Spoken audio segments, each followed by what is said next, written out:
Committee meeting of June 11th, 2024.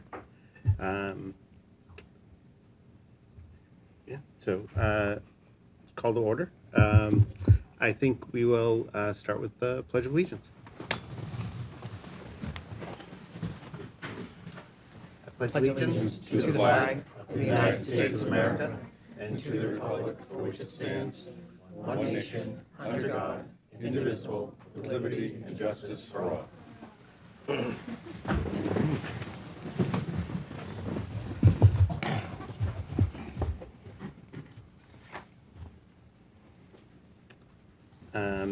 And I'll begin by reading our mission statement. The vision of the Wakefield Public Schools is to graduate students who are confident lifelong learners, who are respectful and caring members of their community.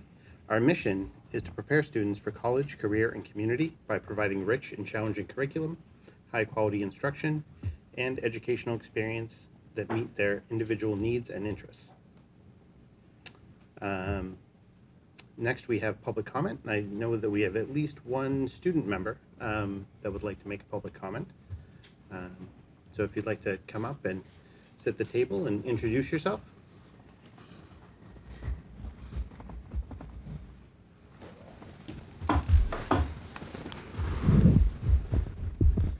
Hello, my name is Nicholas Wiedemeyer. I am a junior at this high school, and I would like to request your support for the creation of a STEM Honor Society. I believe a STEM Honor Society is in the best interest of the school because it will make students more competitive for college, which increasingly grows more and more competitive, as well as reduce the cost of that college via increased eligibility for scholarships.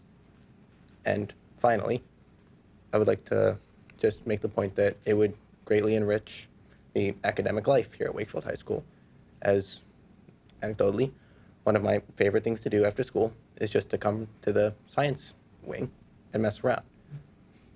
And while benign, having a place to do that, which would further teach and inspire students, I think would be a valuable contribution. Thank you. Thank you so much, Nicholas. I will say, just so you know, this is in public comment. There usually isn't like a dialogue back and forth, but we really appreciate sort of you, coming and expressing yourself and what you think would be helpful for the students. And I think it's something we can definitely continue to talk about. Thank you. Thank you. Thank you. Thank you. Thank you very much. Is there anyone else in studio for public comment? Seeing none. Ian, is there anyone online for public comment? We have two people on Zoom, but it does not appear either of them are ready for any Okay. speech. Great, thank you. Moving on, I think we have an update from Shay from our Student Advisory Council. Yes. So hi, I'm Shay Sumkin. I'm in the 11th grade at Wakefield High School, and I just have a quick update for you guys. So first, the final assessments begin this Thursday, June 13th. Ms. McLeod sent out an outline for the schedule for the assessment week. All assessments are half days for all students at Wakefield High School. And also, the school year is coming to a close on Tuesday, June 18th. Report cards will be posted on Power School on June 28th. And that's it. All right. Thank you very much. Thank you. Does anyone have any questions for Shay? No? All right. Thanks for joining. Thank you. Moving on, I believe we have a consent agenda. A motion? Yes, I move that the school committee approve the minutes of the May 28th, 2024 school committee meeting and accept the minutes of the June 5th, 2024 school committee policy and communications subcommittee meeting as presented. Second. Motion's been made and seconded. Those in favor? Yeah, seems unanimous. Okay, keeping it rolling. We have budget items. We do. We have the financial reports tonight through May 31st, 2024. As you can see, the available balance is now less than 3% remaining for one more month of the fiscal year. We're really on track to end well, to make sure we have everything we need to end this year and to start summer school. The same with our grants. We have about 5% remaining for those grants that must be spent by the end of June. And the last page shows our revolving accounts, which are being reduced from the activity for this year. So we're just hoping for a strong end for fiscal '24 as we have one more month to go. If anyone has any questions? Other than that, we have the motion to accept the payrolls for May. So we had 2 payrolls in May, and as you can see, we had our Unit A retro payment, which was also done on May 10th. So there was 3 payrolls to be voted on tonight. Move that the school committee approve payroll warrants number 46, number 46 Unit A retro pay, and number 48 as presented. Second. Motion's been made and seconded. Yeah, vote. Okay. Those to approve? All right, that's unanimous. It's great, and there's no gifts tonight. All right. Thank you. Thanks. Moving on, superintendent's remarks. Thank you very much. Good evening, everybody. Welcome.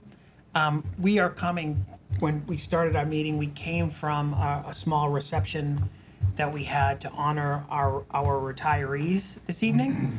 And so this is something that we do every year, where we get together and invite anyone who might be retiring to come and join us to be recognized.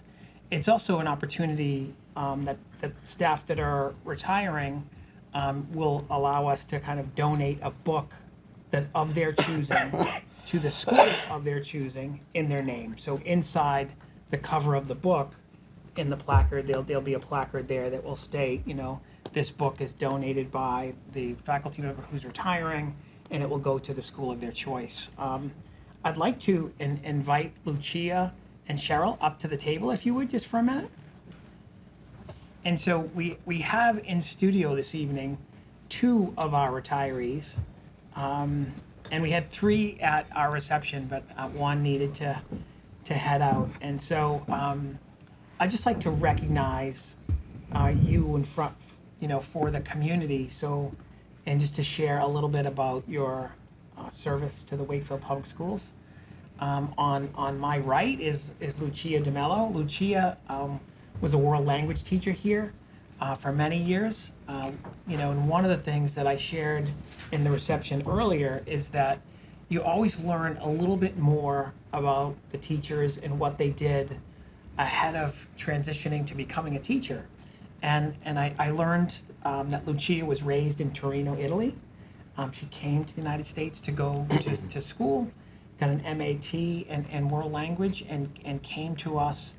But before she came to us, actually worked in international marketing before coming to us or transitioning to teaching, and then came to us and taught French, Spanish, and Italian. Correct, Lucia? Yes. And so, and one of the things that is really remarkable about Lucia and her teaching is, I think, the fun that she had doing the work, and it was contagious, right? Students, I think, loved being in her class, and I think that, you know, the first time I saw her teach, she cracked herself up, which is still something that is just a terrific quality, and the kids just had a great time, and I think that you've created kind of this infectious space where it's just so much fun to be in your classes. And again, I shared that Erin Manzi is kind of working out the Sudoku problem to cover all of the classes that you were able to teach, and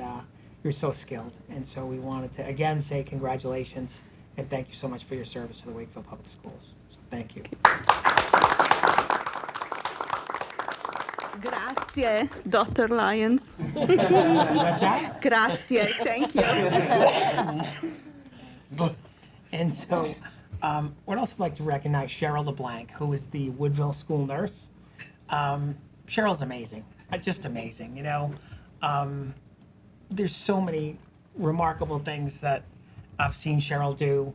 I've seen her, you know, have 21 youngsters during COVID at cafeteria tables in line to be tested, all playing games, all having fun, and there was like no issues, just like all the trains ran on time. She's just so organized and kind. And I shared in our reception earlier that she's just such a remarkable resource, not only for students, but for parents as well, right? Especially if you have your first child going to elementary school, and, Cheryl is always able to take a phone call and take time to call a parent just to kind of let them know that things are okay, or that, you might need to come in and pick up your child. And so just did her work with just such remarkable grace and care.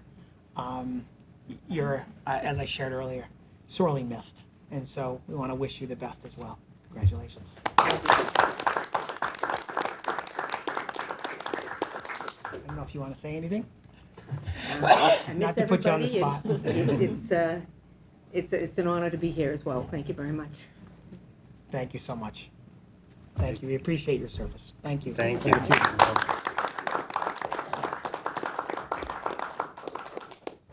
So if I can, I'd like to recognize other personnel that are retiring Yes, please. and just say just a few comments, and I'll try to be brief. With us earlier tonight at the reception was Rick McKenna. Rick McKenna was a social studies teacher at the high school and then later became a guidance counselor. Rick is kind of the voice of reason in all situations that he is involved with. He is just an exceptional faculty member, and has become a go-to for many staff and many students, and we want to thank him for his service. Next, we want to recognize Deb Lacey, Greenwood interventionist. And I shared earlier with the school committee that, I always learn and kind of a little bit more about faculty members when they retire. I learn what they did ahead of their teaching career. And Deb, ahead of being an interventionist at Greenwood, worked in a law firm for 20 years and has this passion for teaching reading, and really so I knew of her often the way Tiffany Back would describe her in her work. We were talking about interventionists and making intervention work for kids, and she said, I got it. And to translate what I got it meant was, I have an interventionist that's got it under control. And Deb is retiring this year, and she's going to be sorely missed. So we want to wish her the best of luck as well. And so other personnel that are retiring, retiring is a very personal thing.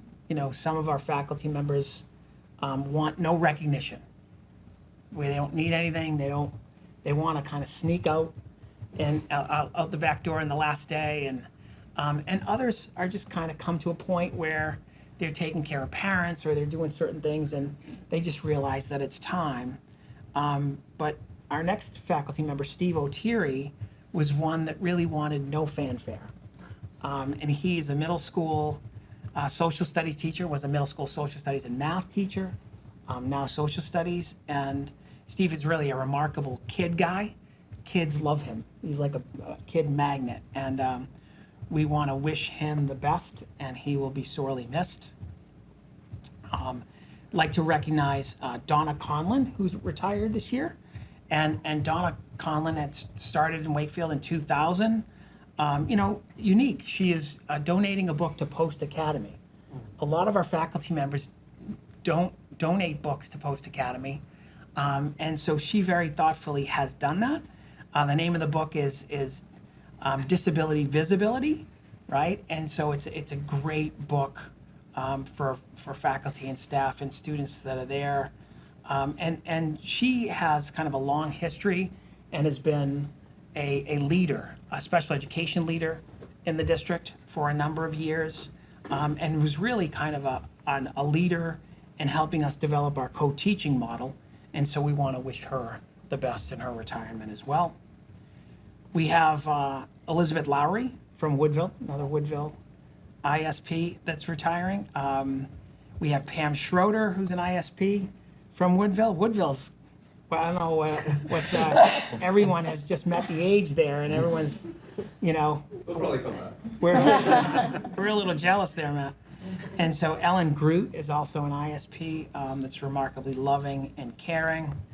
We want to recognize Patricia Roop, who is our reading specialist at the Walton School. Just really a remarkable disposition, really unflappable, kind to a fault, and we want to wish her the best. Lisa Pisano from the middle school will be retiring. She's taught health and PE, and has been here since 1995. She looks remarkably young, and I never knew this, right? And so it's amazing. And also, I would be remiss. And so if I didn't mention one of our retirees this year, who has helped us all year with contract negotiations, and that's Florence Martin, right?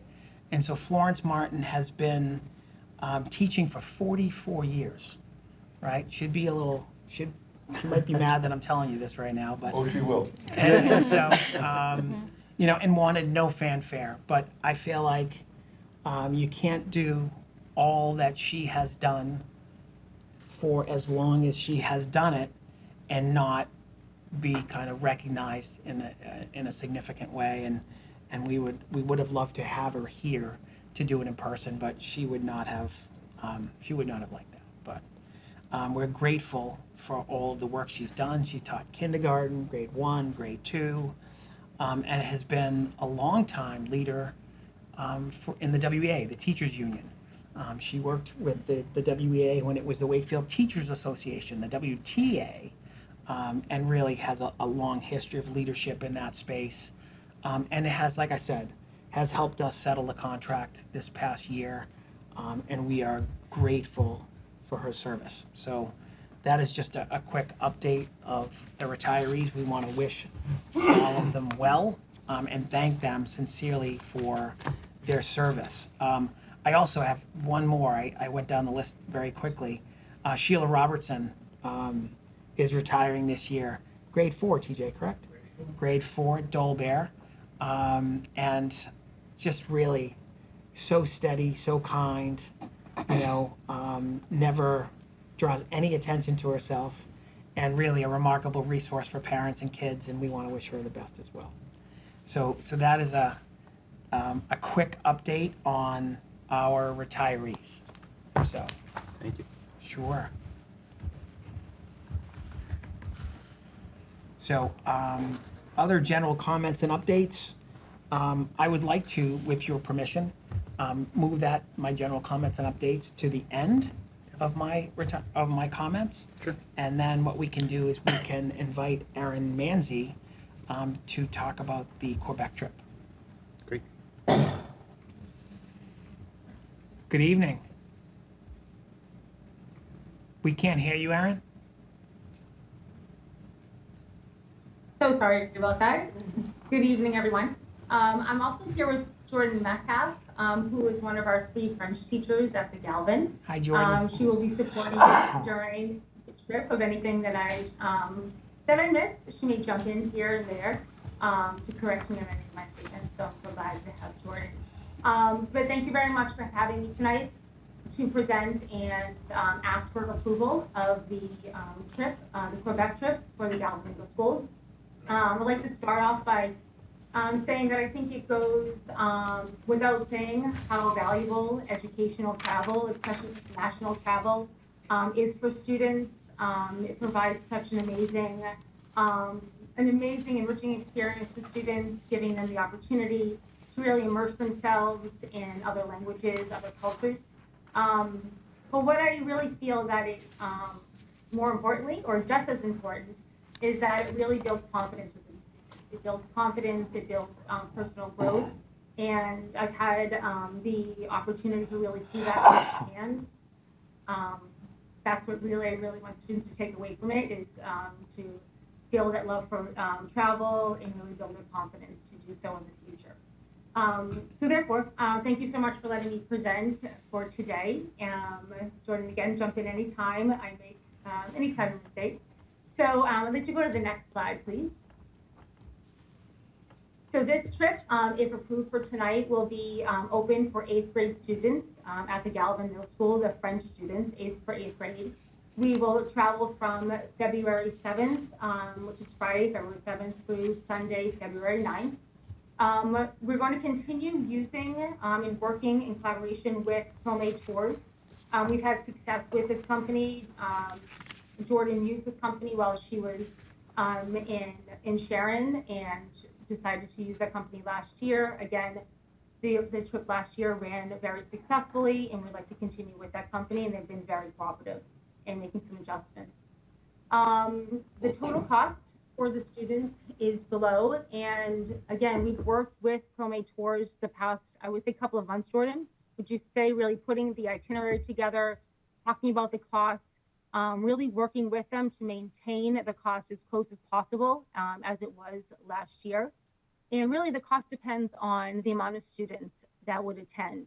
So right now we have 46 students scheduled for 8th grade French for next year. Of those 46 students, Jordan has provided a Google form for students, and we, at the present time, we have about 26 students interested in the trip. So if that number stays consistent, we're looking around $1,000 for the trip. But again, the trip can really vary from $1,000 to $1,400, really depending on the participants that we have for next year. We typically run, Jordan, correct me if I'm wrong, in and about between 20 and 25. Yes, that sounds right. Okay, you can go to the next slide. Okay, a little bit about the itinerary. Again, Jordan has been working with ProMade Tours to create an engaging itinerary, an educational itinerary for middle school students.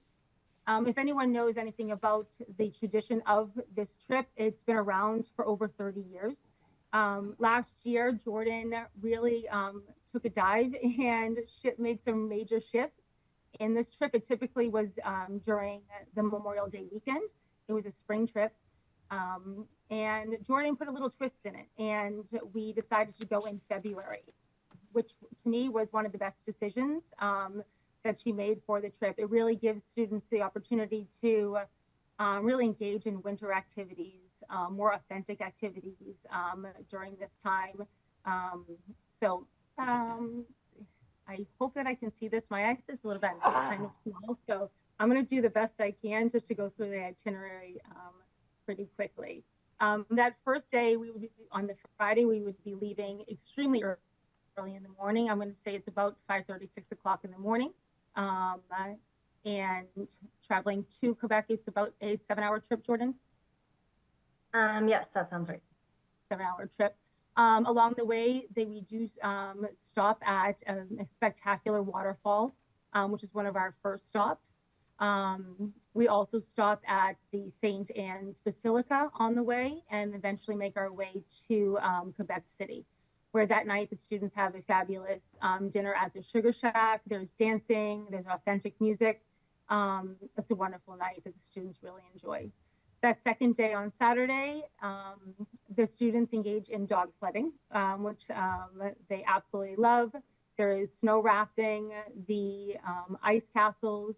They have the opportunity to stroll and shop on one of the most iconic streets in Quebec City. It's one of the oldest commercial streets in North America. Jordan, you want to help me with the pronunciation because I don't want to embarrass myself?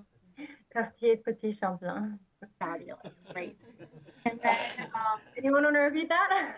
yeah, great. And that night, the students will, which is a great opportunity, be able to engage in activities for Carnival. This is right before the holidays, so there are week-long activities every night for parades and activities during the day that the students can engage in. And on the last day, the students are able to climb to the top of that really steep toboggan and slide down. This is in the heart of Quebec City, right near, Jordan, can you help me with the beautiful hotel that's right there? The Hotel Frontenac. Exactly, right? And again, engage in many other winter activities during that day, which is a great opportunity. Students love it. I really feel some of the differences that or some of the changes, I should say, from Our typical spring trip to Quebec to this really fits middle school students. They have that historical experience, learn a lot about the history of Quebec through our tour guide, but also get engaged in collaborative, hands-on, thrilling activities, which really keeps their engagement throughout the trip. Okay, move to the next slide. A little bit more about the details. So we will be there for 2 nights. Students will have rooms of 3 or 4. The meals that are included is dinner is included for both nights, breakfast for one night, and one lunch for one of the days. Students are on their own for the other breakfast and the other lunch. Again, all cultural and leisure activities were included. We will have a bilingual tour manager with us the whole time. Ground transportation from Canada, from the United States. We will, I believe the ratio is 1:7, Jordan? Yes. 1:7 Yeah. for, last year we were fortunate to have Megan Webb join the trip. Emmeline Festa also joined the trip, who was one of our other French teachers in Jordan. And go to the last one. Okay, this is just a little bit about protection policy. A protection plan is included in the price for families.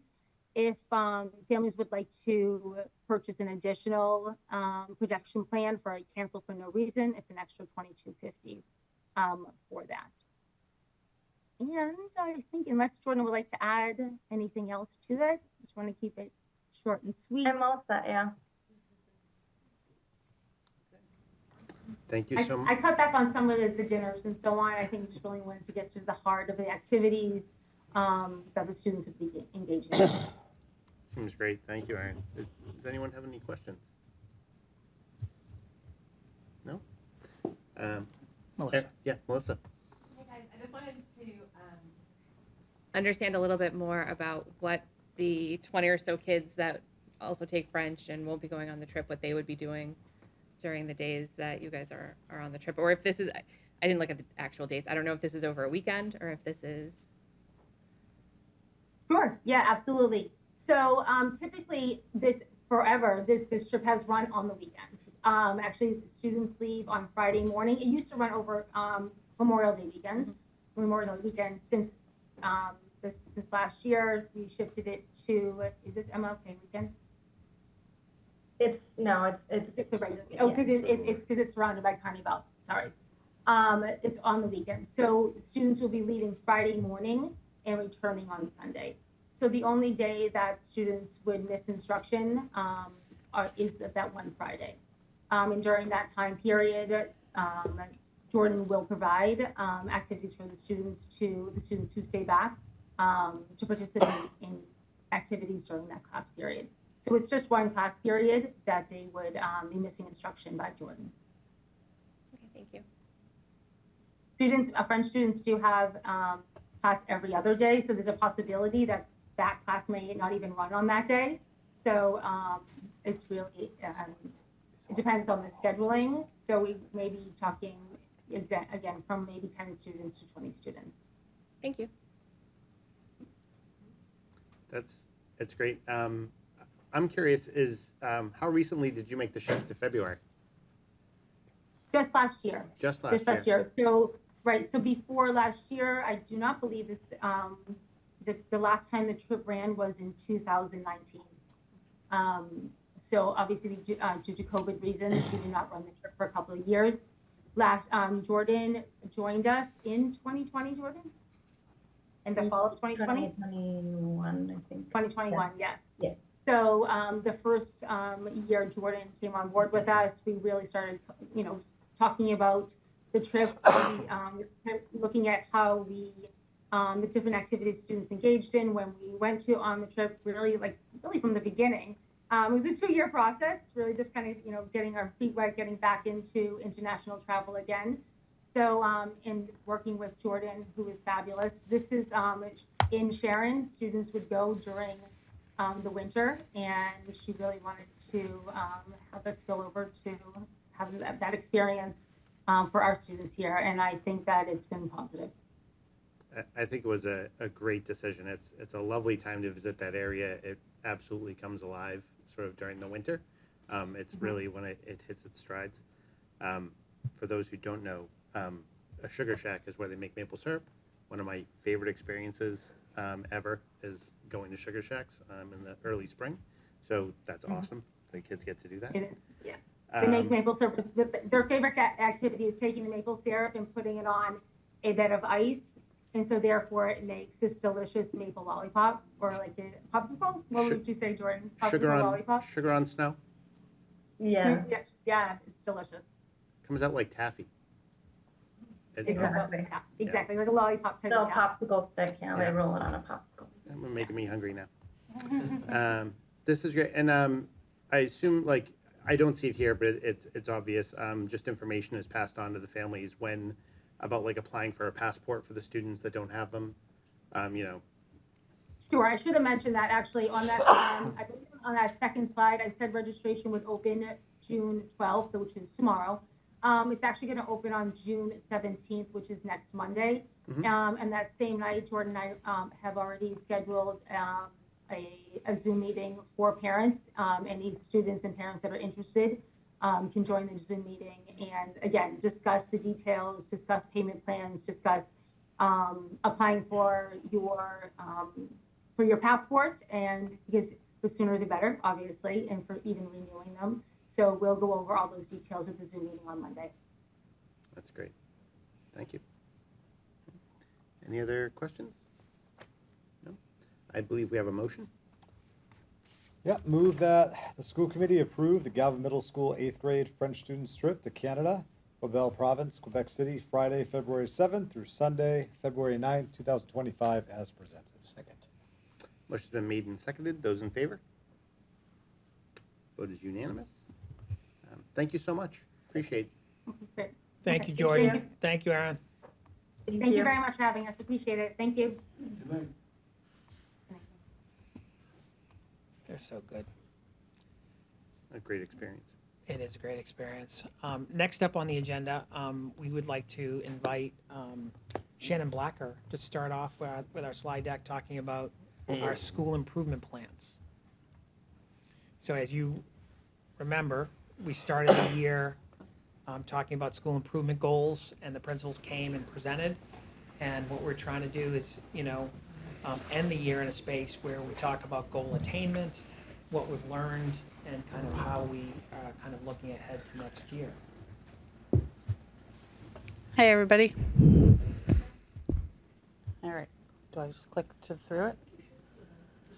You'll see it right. Okay. There we go. All right. I mean, you can stare at us if you want. Yeah, right? I know, right?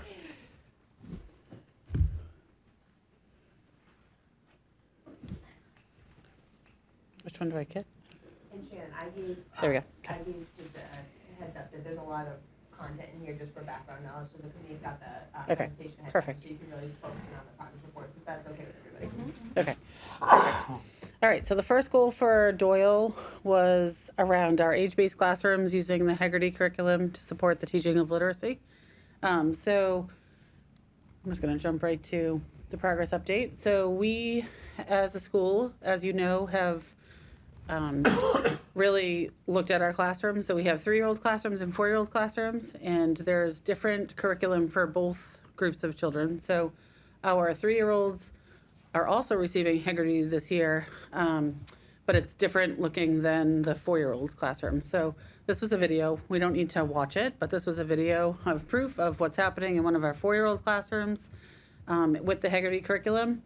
And then with that, we have been tracking our literacy data for all of the kids that are moving off to kindergarten. So this is just a sample. I pulled a sample of 20 students to just follow here, to look at the report cards that we're doing right now on uppercase letter identification, lowercase letter identification, and letter sounds. So out of the 20 students, 15 have mastered all of their uppercase, and about 4 are approaching and 1 is below. And then for lowercase, 16, 17, 1 student is approaching and 1 is below. And then for letter sounds, 15 have mastered it, and 4 are approaching it, and 1 is below. So this is just a sample. So this is the information that we're passing along to all of the elementary principals when we have working on the transition process for all of our students going on to all the elementary students. So we have this on every single child that is moving on. The Haggerty has been something that my teachers really, really enjoy doing, and we plan on continuing it next year. So this also goes along with the Foundations curriculum as well. So it has proven to work, even for the youngest. The second goal was around a curriculum review process that we chose to do this. This started last summer, and we wanted to continue it this year. So what happened this year was, over the summer, teachers on the ILT, we evaluated 5 research-based curriculums at our level. And then throughout the fall, we piloted 3 curriculums, the 2 that are highlighted there with the stars next to it, as well as what we've always used at Doyle. So at Doyle, we've used our own kind of homebred curriculum along with some of the pieces from the OWL curriculum that we use, and with the Haggerty, with the Foundations and all of that. So we filled out 5 rubrics on all of these. We rated them. Then we picked the 2 that we wanted to pilot. In the fall, we piloted units from these 2 curriculums, along with, so 4 teachers did Pre-K on My Way, 4 teachers did The World of Wonders, and then the other 4 continued with what we were doing, all around the same unit. So ours are all theme-based, so it's around the same theme. And then we surveyed the teachers based on the curriculum and what we felt we wanted to go with or what we wanted to stay with. And what we came up with is we need to make some money. We need to go on the road with what we've done ourselves. Because what we found is what we've kind of created on our own, with the OWL curriculum being our theme-based, along with the standards. We've aligned everything to our standards, along with the Haggerty and Foundations. What we're using is more rich than what's out there right now. Our plan moving forward, though, is to take the pieces we really liked from this, which was the literacy portion of it for the books that were being used for the vocabulary and whatnot. We want to take the pieces from their high quality literature and weave it into what we already have. So that's our plan moving forward. And then our last one, and this is what we have come up with. So this was evidence for, we have created this scope and sequence for our curriculum for both. So the top one is our 3-year-olds and the bottom is our 4-year-old, just the snapshot of the beginning of the year, but it continues through the whole entire year. We have it outlined of all the curriculums that we use and what our themes are, so everyone's kind of on the same page around the same time of the year. And as you can see, 3-year-olds versus 4-year-olds, so we're starting Haggerty right away in both classrooms, in the 3-year-old and 4-year-old classrooms, but the Foundations is starting later for our 3-year-old classrooms. We start that in June. In January to June. We focus on the Foundations. So we're not overlapping both, overwhelming our little ones with too much. And then our third goal was to work on a new developmental history form for our special education population, rubrics, and a flow chart, so we can accurately place kids in classes by their need.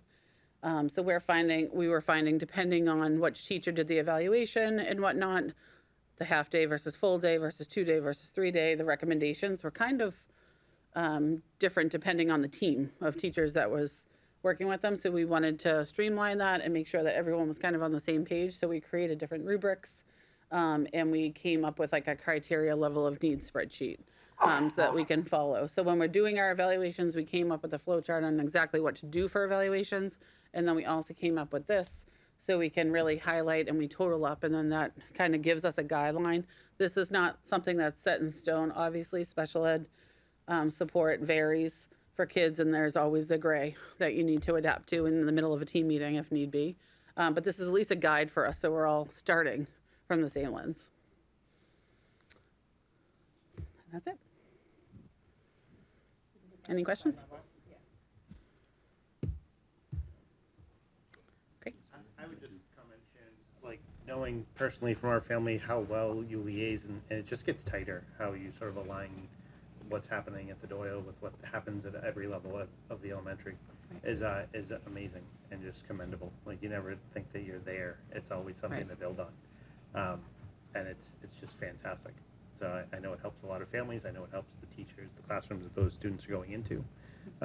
So it's just a lot of work. So Thank you. appreciate everything that goes into it. Thank you. Next we'll have our elementary principals come up, who have shared goals they'll present together for the elementary level. TJ Liberty at the Joel Bear School, Brian Schmidt at Walton, Tiffany Back at Greenwood, and Matt Carter at Woodville. Oh, do you have the clicker, Tiffany, right in front of you? Give it to Brian. Since there's 4 of us and Yeah. there are 3 goals, I'm kind of setting the stage for all of this. I would just remind the committee that when we're choosing our school improvement plan goals, we always have many, many goals that we're working on over the course of a school year. So the ones that end up on our school improvement plans are the ones that we think should be prioritized and highlighted for folks in some way. So we're going to talk about those important goals for this year. The first one has to do with, well, not, you didn't have to do that, but I'm still setting the stage.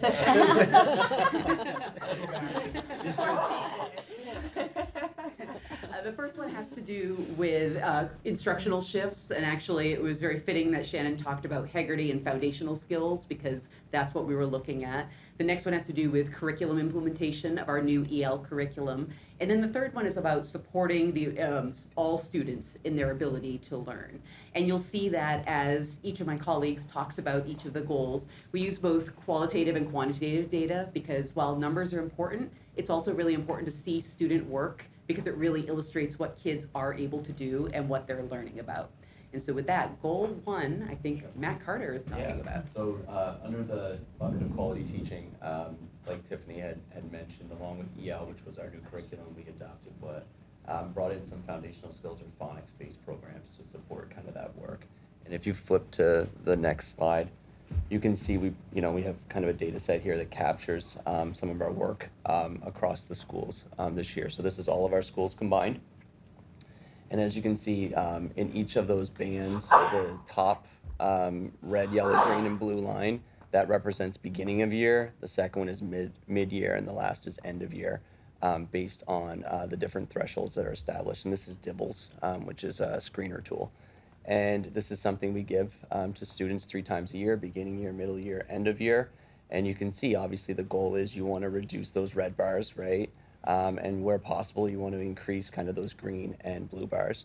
And across all of our schools, as captured here, the work that we're doing within those phonics programs, but also supported by our ELA programming, is doing that.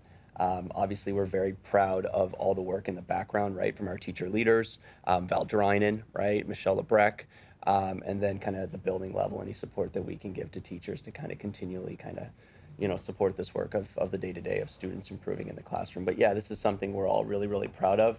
When we talked about kind of this goal and how to capture it best, we felt like this graph really does capture the work. Although there is always work to do, right? You have students in the red at the beginning of year and you do at the end of year. The goal really is to reduce those numbers and bring it down to a more manageable piece where you can have those real concrete individual plans for those students to see if you can keep progressing them year over year. So we thought this captured it well. But yeah, if there's any questions at the end, we can talk about it. Okay. So our next goal are about our rich and challenging curriculum. Like Tiffany said, was focused on the implementation of the curriculum we chose last year, which is EL. So EL is our core literacy program. All of our, it's brand new this year. All of our grade levels focus on core literacy for 60 minutes every day. So they focus on building literacy knowledge and knowledge of vocabulary and language structures, and that's what EL does. We made a ton of progress with this goal this year. I think when we started, it was a little daunting and maybe even felt a little grim at first. But I would say was there were many bumps and challenges over the course of the year. As is always the case with implementing a new curriculum, it's a major change in practice for teachers. But I would say that we all agree, and I think many of our staff would as well, that it's really been worth it. We've made a ton of progress this year. We've landed in a really good place. And on the next slide, I'll just show a couple of examples of some student work. So on the left there, you see a kindergarten writing sample. One of the really great strengths of EL is students really dive deeply into various topics. So kindergartners learned a ton about trees this year, and all kindergartners were able to write pieces about trees, write full sentences describing what they had learned about trees. On the far right, kind of the other end of the spectrum, that's a picture from our hallway in Walton, and it's some writing samples that fourth graders wrote trying to garner support for the Revolutionary War. So that's what that writing is on the far right. And then my favorite example is the one in the middle. So that's a picture of a classroom outside of Walton. It's one of our first grade classrooms. And one of our first grade teachers in particular, well, the topic first graders were learning about was birds. So they spent, a few months really diving into birds, why birds are different sizes and have different shapes, and their beaks have different purposes and functions. And this teacher really became pretty obsessed with birds, and her kids did too. And as you can see here, even to the point where she ended up installing a bird feeder outside of her classroom window.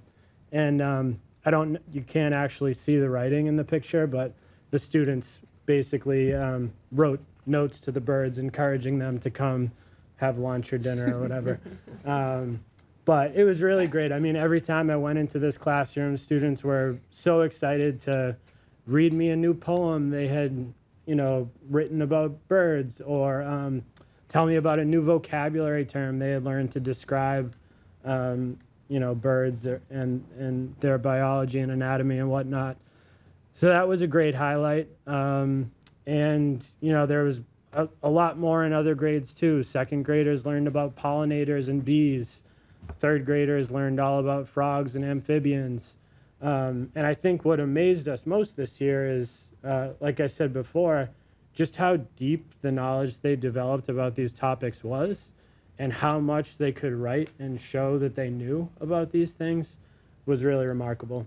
So as I said, I think from where we started at the beginning of the year to the end of the year, it's been a huge success with EL.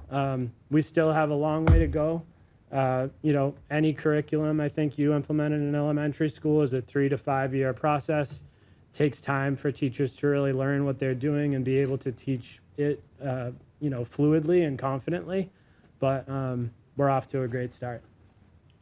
Thank you. Just to kind of add on to what Brian, Tiffany, and Matt were saying, I think, we think about curriculum rollouts in the past, and we shifted from, I would say, dramatically different literacy approach with workshop, and dug into kind of a much more knowledge-based program. And it was difficult initially, Brian has said, for teachers to not so much buy in, but kind of understand the direction, right? And the reason why I bring that up is because, in different iterations and rollouts in the past, something I think we did very well as an elementary group is building a leadership team of teachers that would meet monthly during our PD days in the morning, our PD half days in the morning. This coalition of teachers from all 4 schools, from all different grade levels, representatives would come dig in with our humanities coordinator and coach, the EL education program, the modules, the units that they were getting into, to try to look at what teachers were going to be looking at in the next week or two. And then from that, they would lead these collaborative PD sessions with their grade level. So, if COVID gave us anything, it gave us an opportunity to collaborate, albeit via Zoom initially, and now together as a collective group, so we could create a more common experience for students. So teachers felt supported with the work they were doing beyond just the partner or 3 other teachers in the grade level they were working with. And so I think that that was a tremendous factor in the success. And, also to kind of give us some kudos, we're in year, as we say, 0 with this rollout. We say that because, we're diving in, we want teachers to feel comfortable. There's many districts that are reaching out to us right now, asking to come to see what we're doing, to learn up from Wakefield teachers the process, the instruction, not only with EL education, with IM, with our math program. So Wakefield's really been put on the map because of the progress that we've made, the investment that school committee and our leadership and our town has provided to provide the right supports for our students. So just, kudos as an administrator and as a parent to talk about from that lens. When we talk about education, we talk about student learning. Tiffany talked about this earlier about our goal 3, our third bucket around, individualized student learning, and really talking about how we can diversify and differentiate student experiences and provide them the intervention they need in order to be successful. And that looks different, right? Kids need different things. It's something that is a goal. I think we can do this every year because there's a different layer, there's a different thing that we can integrate. So some of the things that we did this year, I don't have a lot of fun graphs and things to share with you, but just to talk about the investment in the PD that we had. So at the beginning of the year, along with our classroom teachers learning this new literacy program that they were rolling out, we also had PD from Health Literacy around small group instruction. And that was front-loaded in the beginning of the year, and then we returned back to it this past June with the idea of teachers coming into next year, not only starting the year off with thinking about how they could structure small group instruction, but also learning from this year using data, understanding where students' needs were so they can better adapt as they go through. So in some ways, this goal is evolving. This goal is something we're going to continue next fall. Also, I have Gigi drop the mic image. And for those of you, I'm sure all of you know Gigi is our ST Math mascot. ST Math is a program that augments our math program. And this year, I highlighted in this slide, or we wanted to highlight in this slide, the 80% progress because we see a correlation between students utilizing this program, which is an intuitive program that helps them. There's no language in it. It's all problem solving, productive struggle that students engage with that is grade level standards aligned, grade appropriate. And this year, as a district, made an emphasis during our win time, which is our What I Need block, to use as a centerpiece for students to be able to practice and to work on those math skills while teachers were working in small group instruction opportunities, whether it be literacy and math. So, we actually got a shout out from the ST Math leaderships and across the state, for our schools hitting 80%. In fact, I think some of us are, if not all of us, are at that 90 to maybe 100%. Also, what's important to recognize is that although we're all aligned as our 4 schools, each of our schools also tries to do a little bit of a different layer. So Brian at Walton rolled out core values. We did that at Dolby the year before. I know Matt and Tiffany has also worked a lot in this area. And really what it's targeted on is social emotional learning.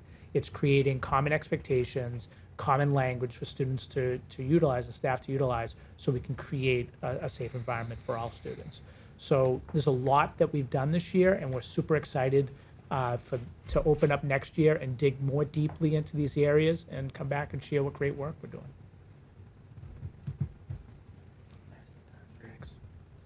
Any questions?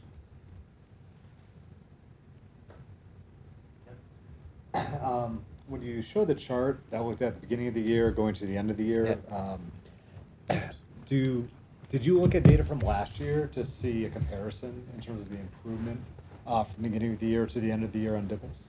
So we didn't do Dibbles at all the grade levels last year. Okay. We were doing in 3 and 4, we were still using Lexia Rapid at that point. And we were also using a different computer system for the data, so it kind of made it kind of hard to translate. No real way to compare apples to apples. We're using this kind of as our baseline. Got it. I think to your point, Kevin, and I know the committee has talked about, how are we able to share information with families? How are we able to kind of communicate student progress? I think the investments that we've made over the last couple of years with iReady, with Dibbles, Amplifies, the platform that we're using, it's going to help us create a better database of information that allows us to do exactly what you're talking about, is that comparison. So part of the reason why we chose the beginning, middle, and end of year, not only to show a trajectory, but it also allows us coming into next year, to your point, comparing apples to apples, as much as we can, right? So we can see where we're starting the year and how the investment in the Tier 1 instruction and interventions is supporting student growth. We're at a point now too, we can start looking at like subgroup data. Yeah. And where our curriculum now is more culturally responsive, like that's an area of interest for us. I can speak for like Woodville in particular, but I know all of us are kind of in that space as well. Like we know like certain subgroups are struggling more than others, and we can look at this data now kind of as a baseline to see if those groups are actually getting more of what they need out of the programs we brought on board. I have a question, and it might be a weird one. I apologize.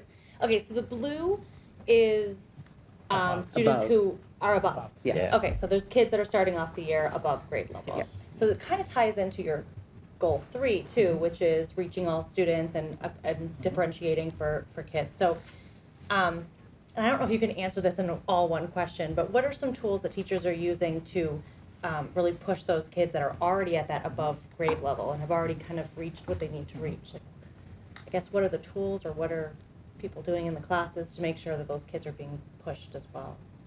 That's a very hard question to answer, I understand, so. So we have a win block or what I need block, right? So within that, it's differentiated based on level. This is definitely something that, Dr. Lyons has like challenged us with, right? What are we doing for students that are, kind of a little bit above, right? What our data is showing is those students that are above are progressing at a rate equal to grade level equivalent. So they are actually continuing to get 1 year's worth of growth. And I can say like a lot of these students in the blue, obviously I don't have it right in front of me, what percent, but they typically stay in the blue. They stay in the blue. But when we look at programs like ST Math, right, we look at things like Lexia, and then we look at just like natural teacher shifts. Speaking for our school, we've never had a more talented teaching staff. So them being able to identify students in this space and support them has definitely increased.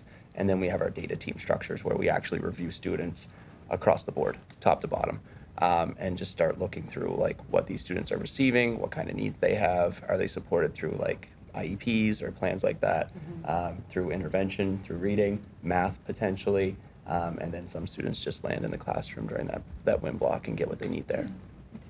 And ST Math, I should know this, and I apologize, but ST Math, it's not by grade band, right? Like they can just kind of keep going and going, and it just builds, right? Typically, yes, you're absolutely right. It's based on, or will be aligned to the grade that they're in. So for example, if you have a grade 2 student that is going during their journey, for lack of a better phrase. Yeah. What we try to do, and this became a little tricky at times because we, obviously each school kind of created a little competition and wanted to really push the kids, which is wonderful. Yeah. And what we found is some kids took this a little bit too serious and were going faster than the curriculum, what they were exposed to. So that's one of the challenges, right? Is pacing them out so they're not engaging material that they haven't been exposed to yet. Okay. That being said, to your earlier question about how you're pushing students that may be a little bit more advanced, that's also a way you can do that, right? So there's ST Math also has like a different pathway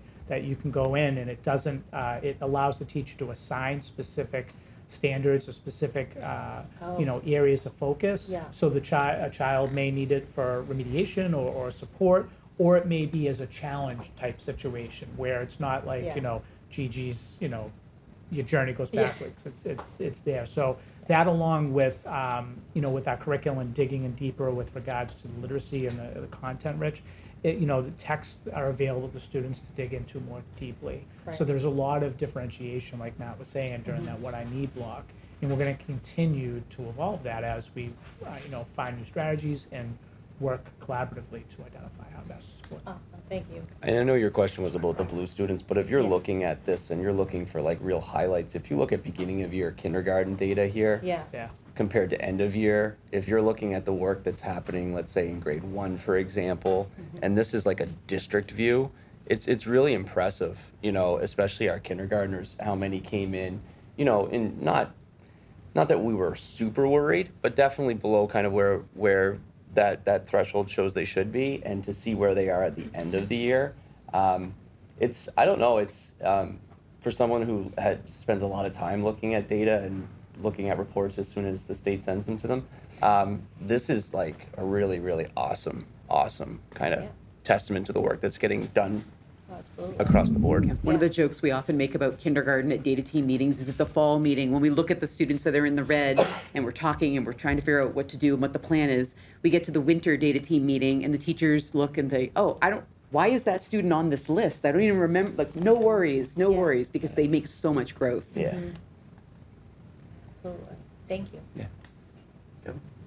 All right, it's gonna be a really geeky question, but when you look, so I assume you're looking at the yellow or the green, right? It's not just the blue. Like you're looking, try to get the yellow and the green, green to Yes. the blue, red to the yellow, right?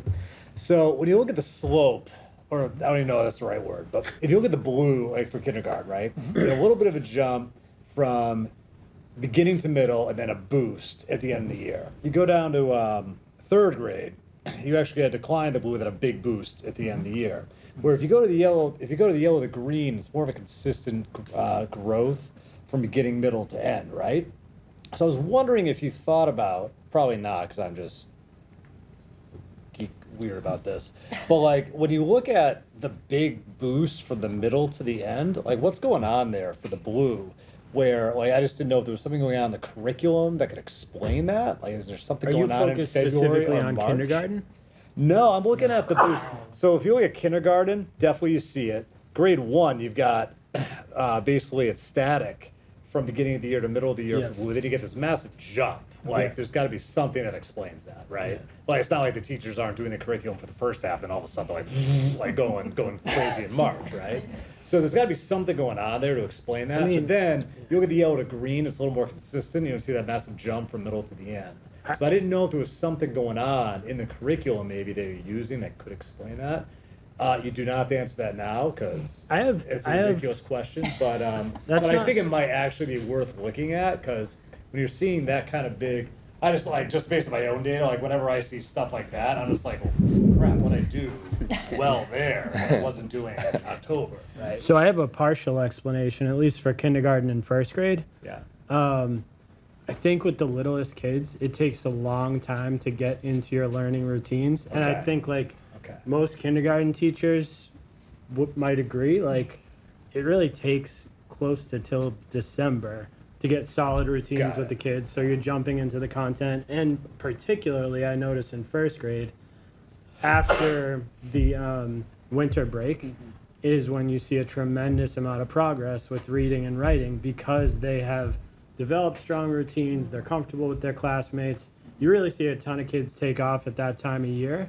Yeah. So that's, you know, that isn't a very nerdy explanation, but No, that I makes think sense. that's part of the reason why you see that in kindergarten and first grade. Okay. It's just that routine building for a lot of the first part of the year.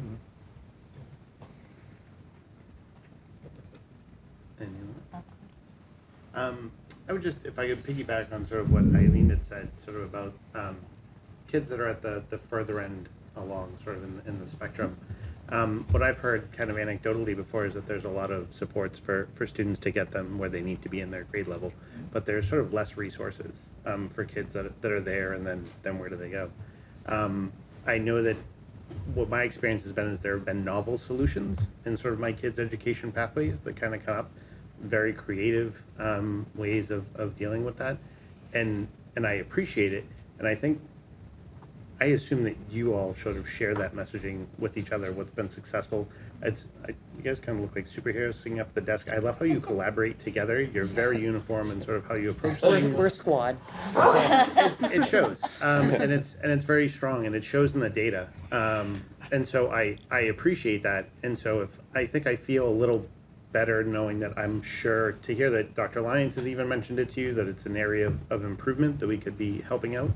I'm interested in that because I don't think it necessarily, the danger doesn't lie in a score. If a kid is, of course we want to see them progressing, but it's their interest that we need to like keep peaked. And you're holding kids at their elementary levels where like that's where that level of learning is sort of cultivated and sort of, you know, it just propels them through middle school and then hopefully even into high school.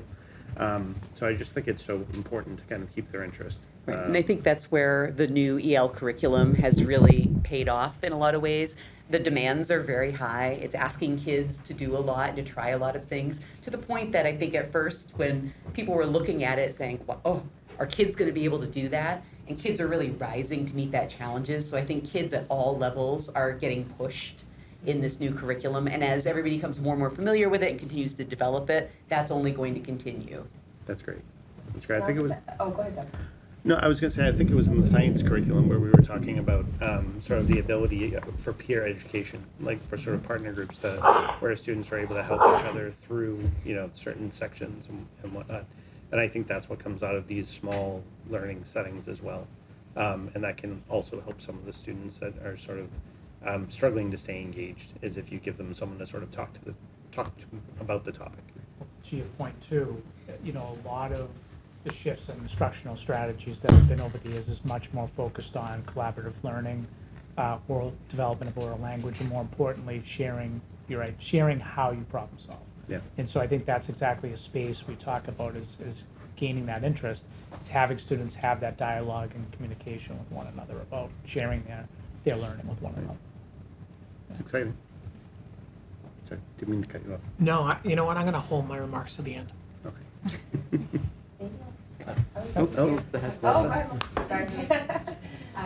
So you said that the new curriculum is more demanding and students are really rising to the occasion. Are you seeing an increase in kids that aren't rising to that occasion? Are you seeing more support needs from that? I mean, I think we're thinking about how the support might look different than it has in the past. But I feel like kids are really rising. And I, like Brian spoke to this, the high interest level of the topics they're diving into, I find that it's grabbing all of these children and they're kind of really rising to it and want to be part of it and want to celebrate the things that are going on. So whether it's, you know, pushing more support into the classroom versus pulling kids out of the classroom, I think that's where the benefit's going to be for a lot of this curriculum work. And with regards to the curriculum, to your question, there's a lot of scaffolds and built-in strategies for students. Like, so for example, Kevin will connect with me on this, being former high school teachers and current, a lot of, graphic organizer building ideas and thoughts and vocabulary before digging into a writing sample, which is something that a lot of kids struggle with, right? A lot of them just want to go right down to having a written output.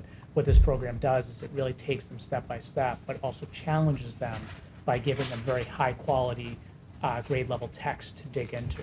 So I think that we're starting to see, I know all of us in conversations with teachers, is they're blown away as they progress through the program, what written output students are able to provide them with because they've been working on these very strategic scaffolded activities leading up to that. I would also say we're learning to modify it.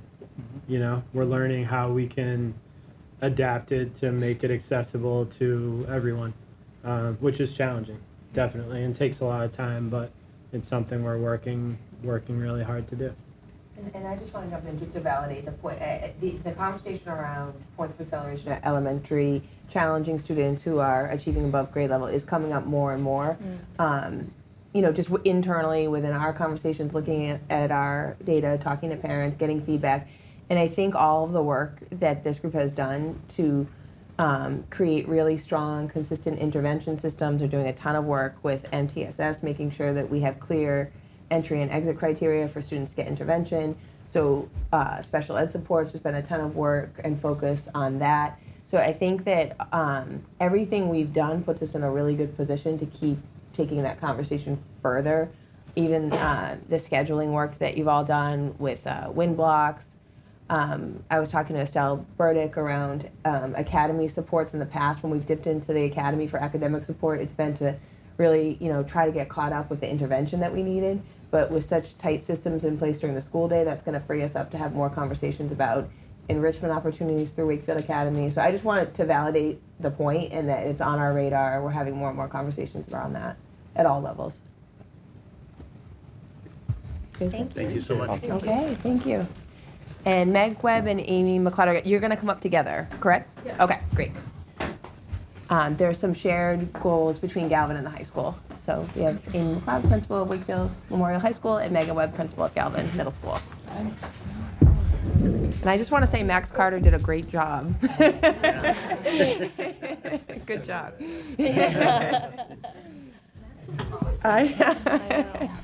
Bye, Max. See you later, Meg. Good evening, everybody. So we're going to go through these one by one, and Meg will speak to the middle school. I'll speak to high school for each one. So. Yeah, so we aligned our goals. I think in the third goal, there's a little bit of a branching out, just given the different contexts of the middle school and high school.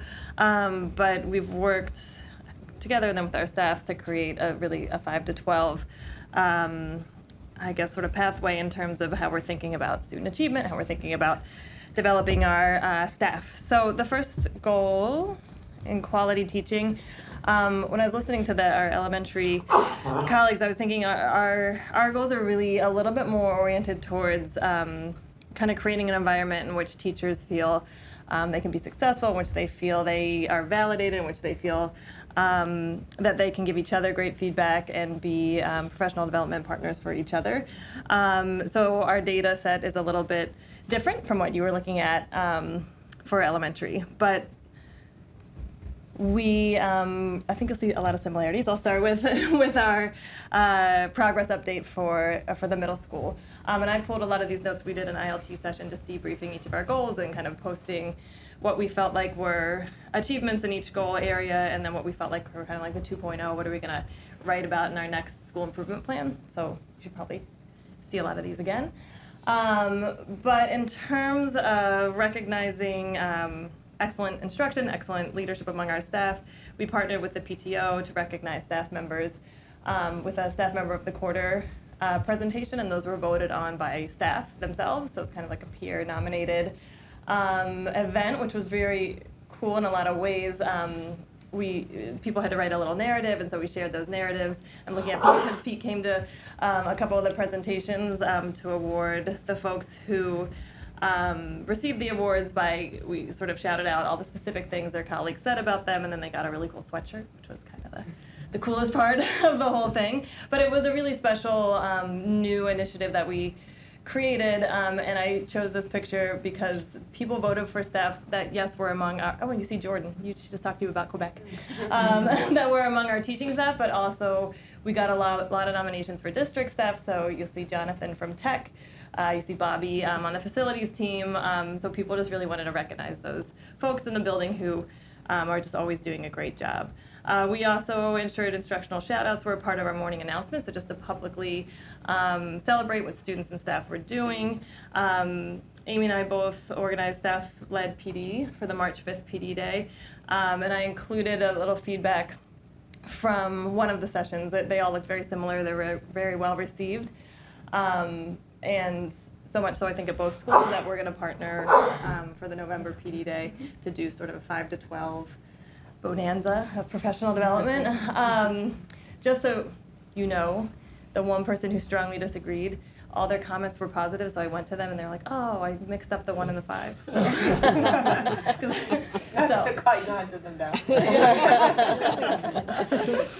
Anyway, so when we were thinking about next year as an ILT, we were in terms of what we wanted to do next, we thought the learning walks piece, which was one of our goals, a lot of our PLCs and groups really did a great job with them and really embraced them, and then some not so much. So that's something that we really want to be more consistent with next year.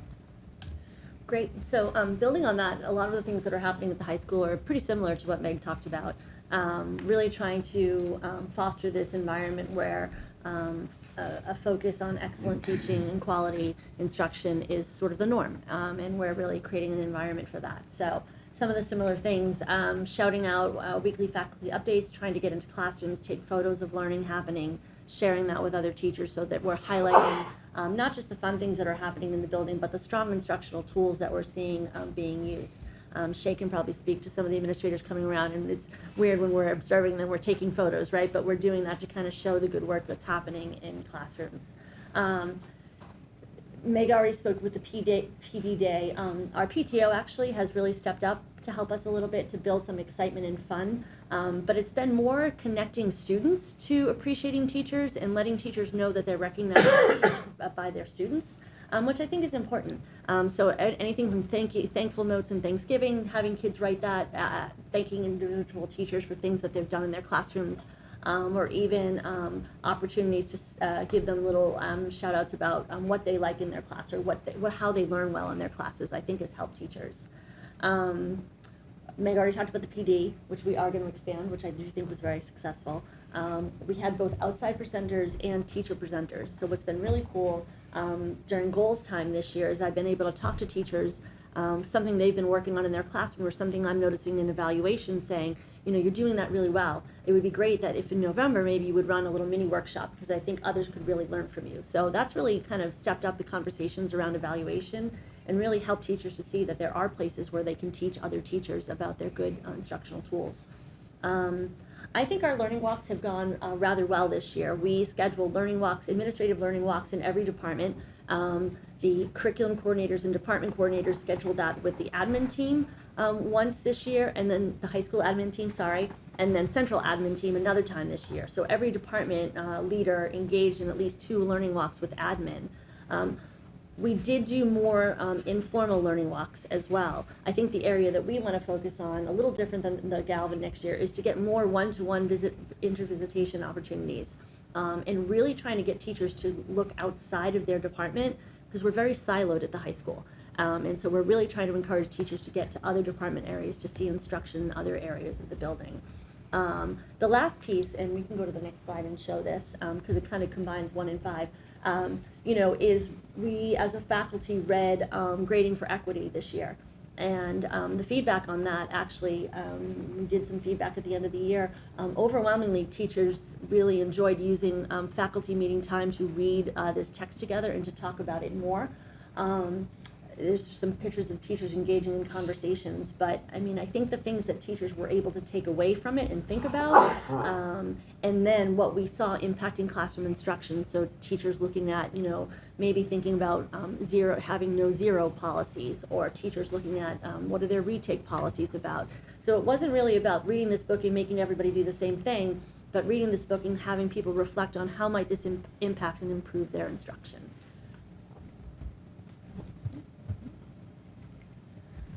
All right. So moving into goal 2, we both had goals around establishing monitoring just systems for knowing how students are doing, making sure that's strong in every department, making sure that we're also developing mechanisms to share it with families, how students are growing. And then celebrating, another kind of area we wanted to make sure we're celebrating a lot in terms of how students are doing, how they're growing. And making sure that we are aware of across our buildings how that's happening and making sure that it is happening on a regular basis. So this is really text heavy because it has both of ours. There's a little spot where I'll switch over to you. But so at the middle school, we made a lot of progress in not only implementing iReady and Common Lit at the beginning, middle, and end of the year, but using that to create our groups for the WIN block in terms of intervention, which was sort of the next step we wanted to take in terms of having really actionable data. Teachers are pretty adept at using that within their classrooms, but we wanted to make sure we were using it to target students and move them at really specific standards and specific skills. In terms of celebrating students, every grade level presented quarterly awards at quarterly grade level assemblies, which were a new development this year. They were led by administrators and kind of a grander stage, I guess, of being celebrated. Students got to come up and get certificates and get pictures taken. And we celebrated both achievement and then also growth in specific areas. And then many teams, almost all, I think, really solidified their process for presenting monthly achievement awards, and making sure that that was clear across the building. We did a lot of taking videos of different people's team meetings and sharing them with our team leaders group so that we could develop some best practices around celebration, which was fun. We also had a lot of thoughtful discussions in ILT around student achievement recognition in general, including honor roll, and then a beginning conversation about getting back to a strong practice of having common assessments, which is something that's historically been a part of our practice, but I think with COVID sort of got a little fuzzy, and so we're trying to get it unfuzzy next year. And I think we moved to you. Yep. Yeah. So that bullet actually crosses over. I would say the same thing. We are still looking at common assessments at the high school. It did get a little fuzzy during COVID. I think we're retooling that and really rethinking where we are with assessments. But that goes with the last bullet. There's been a lot of work done this year to work on curricular maps. That is part of the NEAS work to get us in alignment and get ready for NEAS, who's coming for a decennial visit in December, and we will be ready. But they are really looking to see similar curricular maps across the content area. So those are, we have internal maps that are more detailed for our teachers to use so that any new teacher who comes in could know what to teach at any unit they come in on. And we also have public-facing maps. The curriculum coordinators are working with Kara so that everything that's taught at the high school is a public-facing map, and that will be good for NEASC as well. I think the bullet before that, communication of what's going on in class is a little bit more challenging at the high school because we don't have teams. I guess we have course teams and PLCs, but even in a PLC, teachers might teach different courses. But our teachers have we've really talked a lot this year about how to sell the story of the good work that we're doing at the high school. I hear from Dr. Lyons all the time about how we need to work on that, right? And really talk about some of the things that we're doing on a day-to-day basis that we don't sell. So our teachers have done an amazing job in their PLCs, and one that I'd really like to highlight is the science department. In meeting with them and talking through their goals, seeing how much work they've done in their PLCs to have kids reflect on their learning and get that reflection into an email that goes home to parents, so that parents are hearing from their children, okay, this is what we were learning this term, here's where I excelled, here's where I struggled, this is how I can do better. And so they had everything from writing prompts, working with some of their co-teachers for students who were not able to write a narrative where they could fill in blanks. One of our teachers had a data system where they could answer the questions, and it kind of filled it into a form that the kids could then tweak and finish and email it out to parents. And then they could even track what parents got the email, what parents read the email. So it really stepped up this idea of communication around the good work happening at the high school. That's just one area. I don't have time to highlight all the departments and all the different work they were doing, but it ranges everywhere from newsletters to using heavy use of Google Classroom, inviting parents into Google Classroom, but just finding ways that we normally don't share what's going on in high school. I have 2 high schoolers. My daughter who's in college, when she was in high school, I barely ever knew what was going on, and I still kind of don't, right? I have to kind of dig deep to find that. So really kind of turning that outward and bringing families more into this is what's going on in classrooms, and these are how your students are doing, not just with grades, but with standards and ongoing learning. So for goal 3, we sort of branched out, but not really. When I looked at it, we had different ways of getting at sort of a similar goal. At the middle school, we really wanted to focus on, I think you heard the elementary principals talking about their win block, their what I need block. And this was work that started last year in terms of we traveled all elementary schools, we saw what their models were, we were trying to figure out how we could best utilize this piece of real estate that we have at our schedule, which was previously used essentially as a study hall, but we knew it could be used for much more in terms of meeting student needs. So the goal is around teaching all students and making sure that we're using our time, we're using our hours that we have with staff really thoughtfully with students. So at the middle school, that looked like the creation of a win block that was developed by a group of faculty that came together starting in January of last year, and still actually the same group continues to work together to assess how things are going and to plan for next year. And so they wrote a lot of this, but they're like, the biggest thing is that wind block happened for a full year. And it was a really big deal for us because operationally it was very complicated. And especially because it looked a little different at each grade level, but the teachers were really committed. The teachers who were leading the effort were really committed to getting feedback from their colleagues and making sure that the model made sense to the teachers who were running it. So just operationally making it run felt like a huge win. And then beyond that, I met with an 8th grade teacher today who also is on the wind block committee, and she was like, you know what the best part of it was? People like it. Like, my colleagues like it. And like that never like never happens. And I was like, oh, isn't that, it's amazing. To feel like at least the operational piece was really successful, and then people that are game for like figuring out how do we make the quality of what's going on in that block even better next year. So yeah, some big wins were that the survey data from students and staff is very positive. So we know we're moving in the right direction, even though we have lots of tweaks we want to make. Student data shows increase in skills, and actually, Karen, Margaret sent us the 5th grade ELA data today, and I was like ecstatic. It's so strong, and I didn't turn it around in time for a slide. I'll let her show the slide and show it off. But the gains that students are making as we're seeing that data come in is really exciting to see. So we're hopeful to see that in lots of different places, whether it's in that kind of hard data or just in the experiences that students are having. Teachers have gotten very excited about the enrichment opportunities they're creating. I had teachers out throwing like javelins out on the field. Someone was on like a bicycle with, what's a unicycle? What's the one with one wheel? What unicycle, right? I forget what the course was, but seemed fun. And so lots of creativity happening across lots of different classrooms. We're also able to integrate social emotional learning through Second Step and restorative circles through our amazing student support team who also jumped into the effort. So for next year, for our 2.0 version, we're looking at how we use data most thoughtfully to create groups, particularly in our lower house.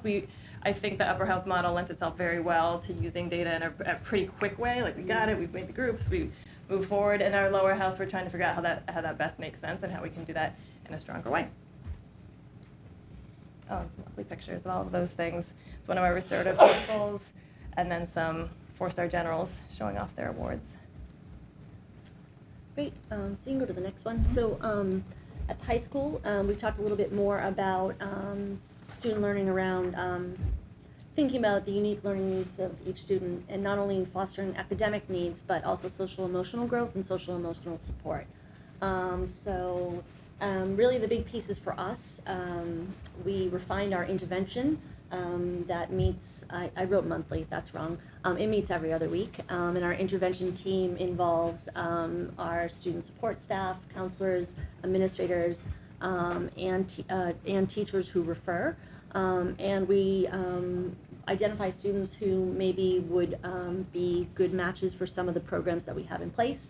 They may need counseling services, they may benefit from a lunch group, maybe they just need a trusted adult to check in with them, and then also testing or outside referrals if necessary.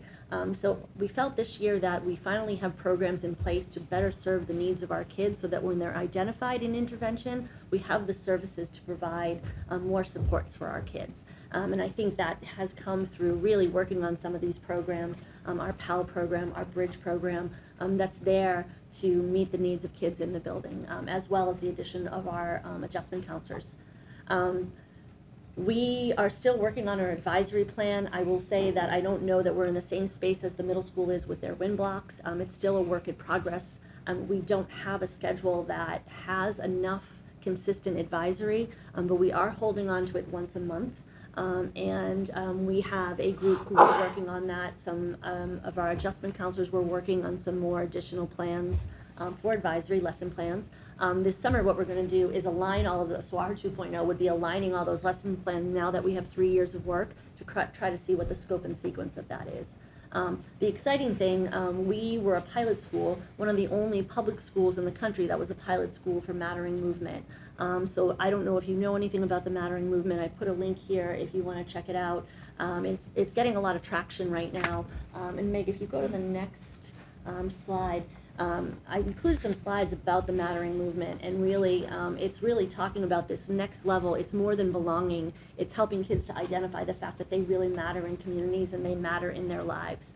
And so I think it's a really exciting program. A former colleague of mine is on the board for this program, reached out to me and said, do you have anywhere that maybe you could pilot some of these lessons?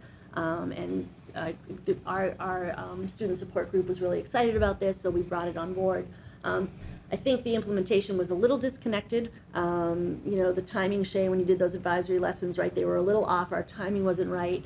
But some of the content about it is, I think, could be really powerful stuff. So our 2.0 is to kind of explore some of these things and really think about a better alignment and trajectory of what lessons we could provide from kids from 9th through 12th grade. The last bullet on the former one, that's okay, is really just about creating more opportunities for kids to engage in the things that they want to engage in. It's interesting that Nick was here tonight asking about another club or activity, right? I have kids, I've had 5 meetings this week with kids who want new clubs or activities. And as we know, having just signed a contract, right, there aren't enough stipends for that work, but we do have so many teachers who volunteer to help kids through these clubs and activities. So this year we've added chess club, we've added Dungeons and Dragons, we've added a Hispanic Heritage Club, and our GSA has expanded. I just took a picture of that on the right because now they have taken part of Sunshine Hallway and they have used that to sort of display for Pride Month what's going on in that hallway. So it's really exciting that we found so many teachers who are willing to help kids have these different clubs and activities to really find their niche, right, to find their people in a big high school. And I think that is just about as much as reading the individual needs of students as is the academic piece. So that's why I highlighted that. I think that's it. Thank you so much. Questions, Pete? Yes, my question is not specific to the high school or middle school. It's more of a data communication question. I remember earlier in the year we talked about with iReady and Dibbles, we were going to be able to make some of that data more accessible to families. But I don't remember seeing any assessment data for my kids other than maybe earlier on in the year. And I'm just curious, did it go out in the middle of the year and I just didn't see it, or did we not send it out? Or Meg, I wanted to refer to you. Do you have that was an elementary presentation, so that's something that we that hasn't made its way up to the middle school. Okay. So that may be just a case. Did it go out by paper? Yeah. So sometimes, I mentioned this earlier, when things go out in paper, I sometimes don't see them. So, it's just one of those follow-ups where some way to have stuff go out in other ways other than paper would be helpful, because I never saw some of that data. But but it's good it at least went out. Yeah. Okay. Melissa? I was wondering if the Mattering materials that you are using in the high school, how they connect with some of the stuff that you are doing with restorative circles in the middle school, and if you have a plan to align those so kids moving into the middle school and the high school have similar language and see it consistently throughout their time here. Yeah, I think, so from what I know about restorative circles, it's more about relationships with others. Mattering is a little bit more about connecting to an individual's role in the community. So I see it more as part of getting kids to go from not only how they interact with each other, right, which I feel like is in middle school.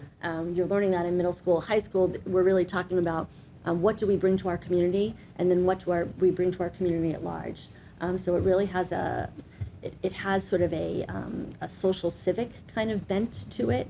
And that's not the purpose of it, but it does have that bent to it. So really talking to kids about what they're passionate about and what's meaningful to them. It reminds me of the conversation we were just having with the retarees, right, upstairs. What's passionate and what's meaningful to them, and then kind of putting that out into the world. So, I mean, I see a trajectory of it. They are slightly different, but I do think it creates a pretty consistent through line in terms of the thinking, if that makes sense. It does. Just a quick follow-up. The restorative circle practice is, my familiarity with it is that it's very reactive. Are we using it proactively? I know that there is a movement towards that, and that there's been some contention about whether or not that's helpful. Yeah, I think we use it mostly proactively in terms of the context that I'm talking about with the WIN block.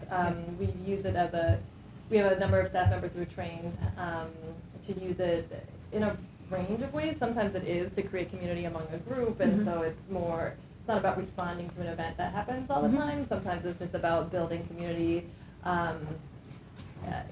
It it can feel like it's about very small things, but it helps students. But I mean, one of the things that we found when we started doing it is students are very unaccustomed to looking at each other and speaking to each other, and I think that has a lot to do with a lot of things, COVID, phones, all of the things. But so it was hard for them, and so a good practice as well to like have a conversation with them and have to sustain it and be in that space.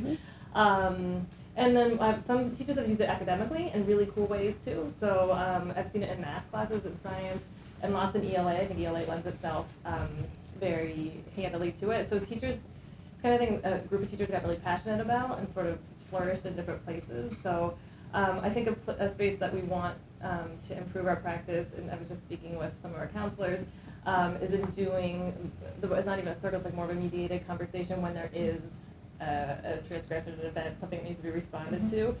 So to use it in like a disciplinary framework, and less about a big group circle, but more about how do you bring people who were part of an event together and talk about it productively. It's kind of a next step.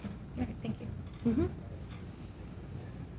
Mm-hmm. For teacher walkthroughs, is there like a system in place that pretty much gets a lot of teachers like walking through not just different classes of their own subjects, but also different subjects?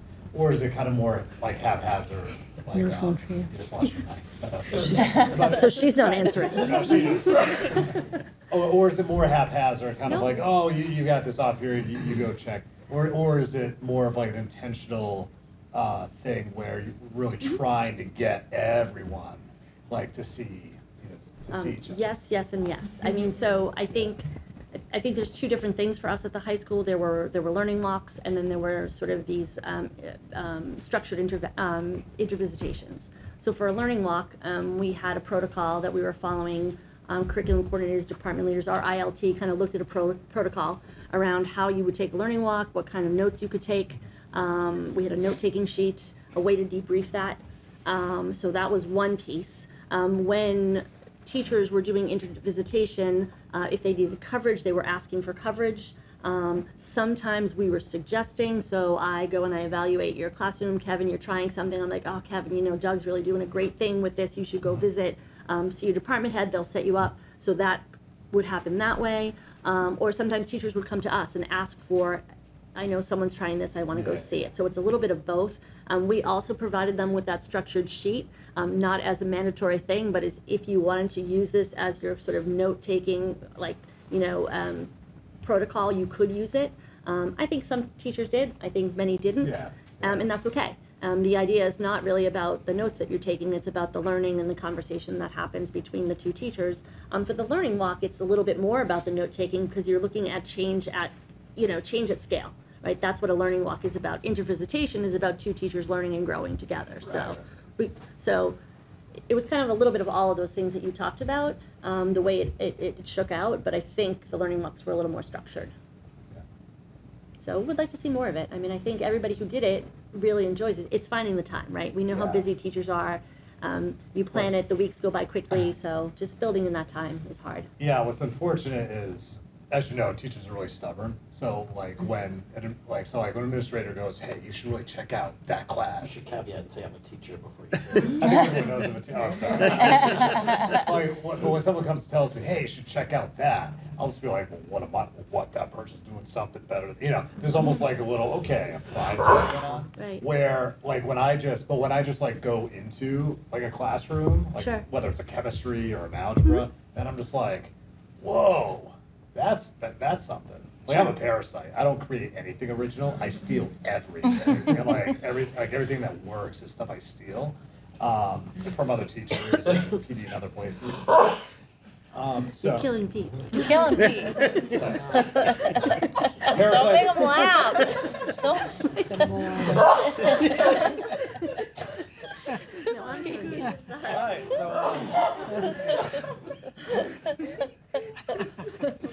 That's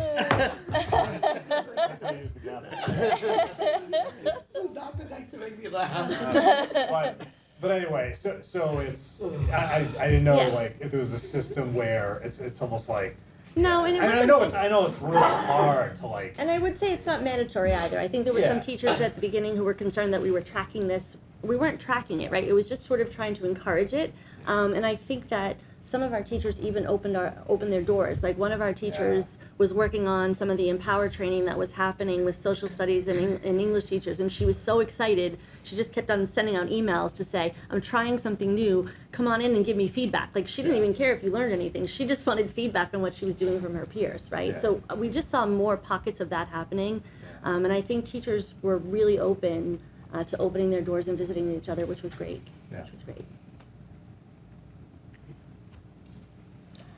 I have one. Eileen? I don't know if that's like, if it's more of something that we would say, like, can we put it on the agenda for a future thing? But I would love to know more about the grading for equity piece. I know you said it's very individualized for each teacher, but I didn't know if, yeah, like, I didn't know if it was something that, like, you know, if we could have some teachers come in and just like what they learned and how they're applying it. I know it's very individualized, but I would love to hear more about that work and how it's affected teachers' classrooms and students, maybe even, like, I don't know.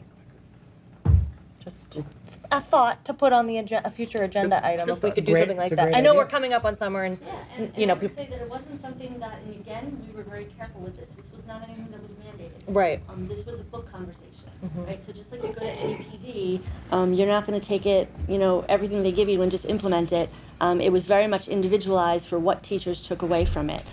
There were some teachers who would come here and say they didn't take anything away from it and they didn't feel that it was valuable, and that's okay. Yeah. We go through the reading, we have the discussions, and we can kind of push back, just like we have kids push back on something they read and give the reasons why. But there were some teachers who have implemented parts of it. That's certainly something I'm sure some of them would love to talk about. And I know that there are a few departments next year that are trying to do some department-wide pieces, so that might be something to Yeah. start with, so it wouldn't put teachers sort of in the hot seat. Right, But give exactly. you some departments that are kind of doing some larger work that they're working on together. That would be great. That would be awesome. Cool. And do you guys do that book study every year? Do you always like pick up a book and do something like that, or no? Is that new? We don't. Do we don't. No, but we both did the grading for equity. We started in ILT. Yeah. And I would say the same at the middle school. There's a lot of actually the things we've talked about here and in other spaces grew out of that book study. So when you think about common assessments, you think about consistency in grading, you think about honor rolls, you think about how you're genuinely recognizing students. A lot of that came out of discussions of the readings that we were doing in ILT. And I would say similarly, some teachers are like passionately engaged in it. We have teachers lead sessions during the teacher-led PD days, and I'm sure they would love to come and talk to you about that. And then some who are just very skeptical because there's a lot in there that I think goes against just some traditional things that we've all grown up with and we've all are accustomed to. So it is provocative in fun ways, I think, when you're in educational crowds to read and dig into. Yeah. Thank you. I had a question about win time, because I know that I'm sort of familiar with it and as it's come up through the elementary level, and I can even envision it a little bit in lower house. But I imagine as students sort of progress through the district, their pathways become more sort of fractured. They go off, they're very specialized. They're not so grouped into large groups. So where it might be easy to set up a win block, like for a group of students at a younger age, that must get harder as they get older. So what does that kind of look like when you talk, Amy, about how you're going to sort of try and structure their prepared, like what you do with that? What are you looking at? And I can talk at the middle school. I think what helps us a lot is the team structure and just the way that our staffing model works. It's a little different in 5th grade than 6th, 7th, and 8th, just the way we're structured. But what that does is gives you a huge number of qualified adults to work with a huge number of kids. So it's kind of about how you organize those kids. And for us, 45 minutes is an enormous amount of time to have every single day that we felt like we weren't doing what we could be doing with it. And so I think we have a lot of things working for us in terms of how the building's just structured to be able to use. So we have 3 ELA teachers at every grade level. So that means that those 300 kids have all these different ways that they could be that they could get specialized ELA instruction. Not all 300 of them will, because others will go into other interventions or enrichments, but I think it lends us some flexibility and operational just ability to group kids, and we have that real estate, which I think is different at the high school because the schedule just works different. So yes, I think your question is the right one. Yes, it gets a little harder to do. if Yeah. you're wanting to do that sort of traditional win block Right. as you get into the high school grades. And I don't think that's what we're looking to get into. I think what we're looking to expand is sort of the teacher buy-in around why advisory is important. I think there are people at the high school, I think our student support services staff, I think many of our teachers still believe advisory is hugely important. Students being known and supported and recognized by an individual who's more than a homeroom teacher for 4 years is vastly important in our world right now. And the skills that teachers have to impart to kids in an advisory program, I think are vastly important right now. So I think it's getting the right group engaged in the work to sort of codify what will 4 years of a progression of advisory skills look like from 9th grade to 12th grade, because we've kind of put this together post-COVID in that it's every year, everybody's doing the same thing. Now that we have 3 years of work, we really only need 1 more year, and we have 4 years of a monthly curriculum. But just really looking at what that is and what skills and strategies make sense when, and even getting some kids involved in that conversation around what made sense to them when. And so I think there's some significant work to do there. I don't know if that's pre-NEASC or post-NEASC. I'm thinking it's probably post, but who knows? Maybe we can take that on sooner. Great. I was, you mentioned sort of how, moving on, so you mentioned how departments are kind of siloed, and it's easy to see how that happens sort of in this structure. Are you sort of looking optimistically at this construction pad that we have behind us? I know part of the process of sort of designing that vision for what that space would be is more interdisciplinary sort of work between departments. So hopefully, are you optimistic about that? I am, and I even think the way the building is laid out, it's just not siloed. Yeah. Right? I mean, someone was talking about going from social studies to English. I mean, they're humanities teachers. And the distance is ridiculous, right? You have to go down several flights of stairs around corridors, right? And so if you ever wanted to sort of piggyback on what each other is doing grade by grade, you kind of, it's a little bit difficult physically. So I think just the structure of the academic wings is going to make a world of a difference. So yeah, That's great. It's going to be awesome. That's great. Yeah, and I guess the only other comment I wanted to make was where you have the idea of having students write to their parents about how they're progressing in any given thing is amazing, because I think parents don't hear from their kids when they get home. I don't think that's anything novel. I think that happens in every household. Yeah. So the fact they're being asked in school to report back what's happening in school to their adults at home is fantastic. Well, a couple of the science I'd like teachers. to know what the buy-in is. Like, What's that? is it like 70%? Is it, when it's fully baked, like what does that look like? I don't know, Is but I hope the everyone- science teachers who are doing this, I know a couple of them live in Wakefield, so maybe they're watching this, and maybe this will convince them to give a workshop on this to teachers in November, because they were like, oh, I'm like, no, it's a great idea. So It is. if you're watching, it's fabulous work. So Great. Thank you so much. Dr. Lyons. So if I can just highlight a couple things that came up in this presentation, I'll try to be very brief. One, starting with Doyle, the curriculum that's taking place, we're using age-based classrooms, which is a change, based on, Shannon's kind of work with Kara and curriculum that's happening. Elementary, you heard Tiffany back say, we're a squad. I hope that the committee recognizes the relationships that the principals have with one another and the respect and the regard they have for one another, because they are a squad and they work, I would argue, brilliantly together. In the elementary level and the pre-K level, as well as kind of middle and high, the other piece that you heard Tiffany Back start off in her opening comments talk about was we look at quantitative data, but we also look at qualitative data. One of the things that I hear the principals say to one another is, how kids feel is data.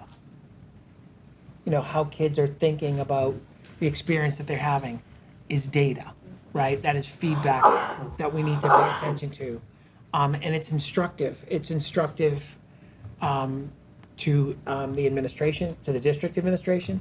It's instructive to teachers. And I think it's really beneficial to students. So thank you for reminding us of that. Seeing Amy and Meg present together and the work that they're doing together. We didn't have this a very short time ago. We didn't have this. So I think kudos to them. The Mattering movement. I had a breakfast meeting a week ago with one of my former colleagues who's now at the Harvard Graduate School of Education, who said, hey, how did Wakefield get into this? You know, so to go back to TJ's comment, you know, Wakefield was a place where we used to go and visit schools. Now we're a place that people are starting to come to visit us, right? And I think that that is because of the leadership that's present in this room, right? And I would be remiss if I didn't give appropriate recognition and kudos to Kara in regard to her curriculum work and also with her governance group, you know, all the curriculum coordinators and the coaches. We are the only district in this area that has a group like that, which has kind of enabled us to accelerate this work. So, and the structure that you see here for all of our school committee members, the structure that you see, the 3 goals in terms of quality teaching, rich and challenging curriculum, and individualized student learning, that's the same structure that we use for all of our presentations and how we look at district improvement as well. So you'll see not only are these very connected, the presentation that you saw tonight, but in you'll get a summary of the district goals for the year. But when we also open school, you'll hear more about what was presented this evening. So please be thinking about questions that you might have, thoughts that you might have, and feedback, and it only helps us be better. So I want to thank the principals for presenting tonight. Thank you so much. Thank you. Thank you. Secondary goes first next year. Just That's fair. And so, with the permission of the chair, I'd like to just finish with comments and updates, if I can. Yes, please. I'm going to try to be very brief. I'm just looking at the time. And so I do want to let everyone who might be watching, I know school committee knows this, about 7 a.m. yesterday in the morning, there was a very serious car accident on the corner of Farm and Hemlock. There was a person traveling in an SUV down Farm Street heading toward water. They took a right onto Hemlock, and when they did, they hit a cyclist. Neither the person driving the vehicle nor the person who was riding the bike are Wakefield residents.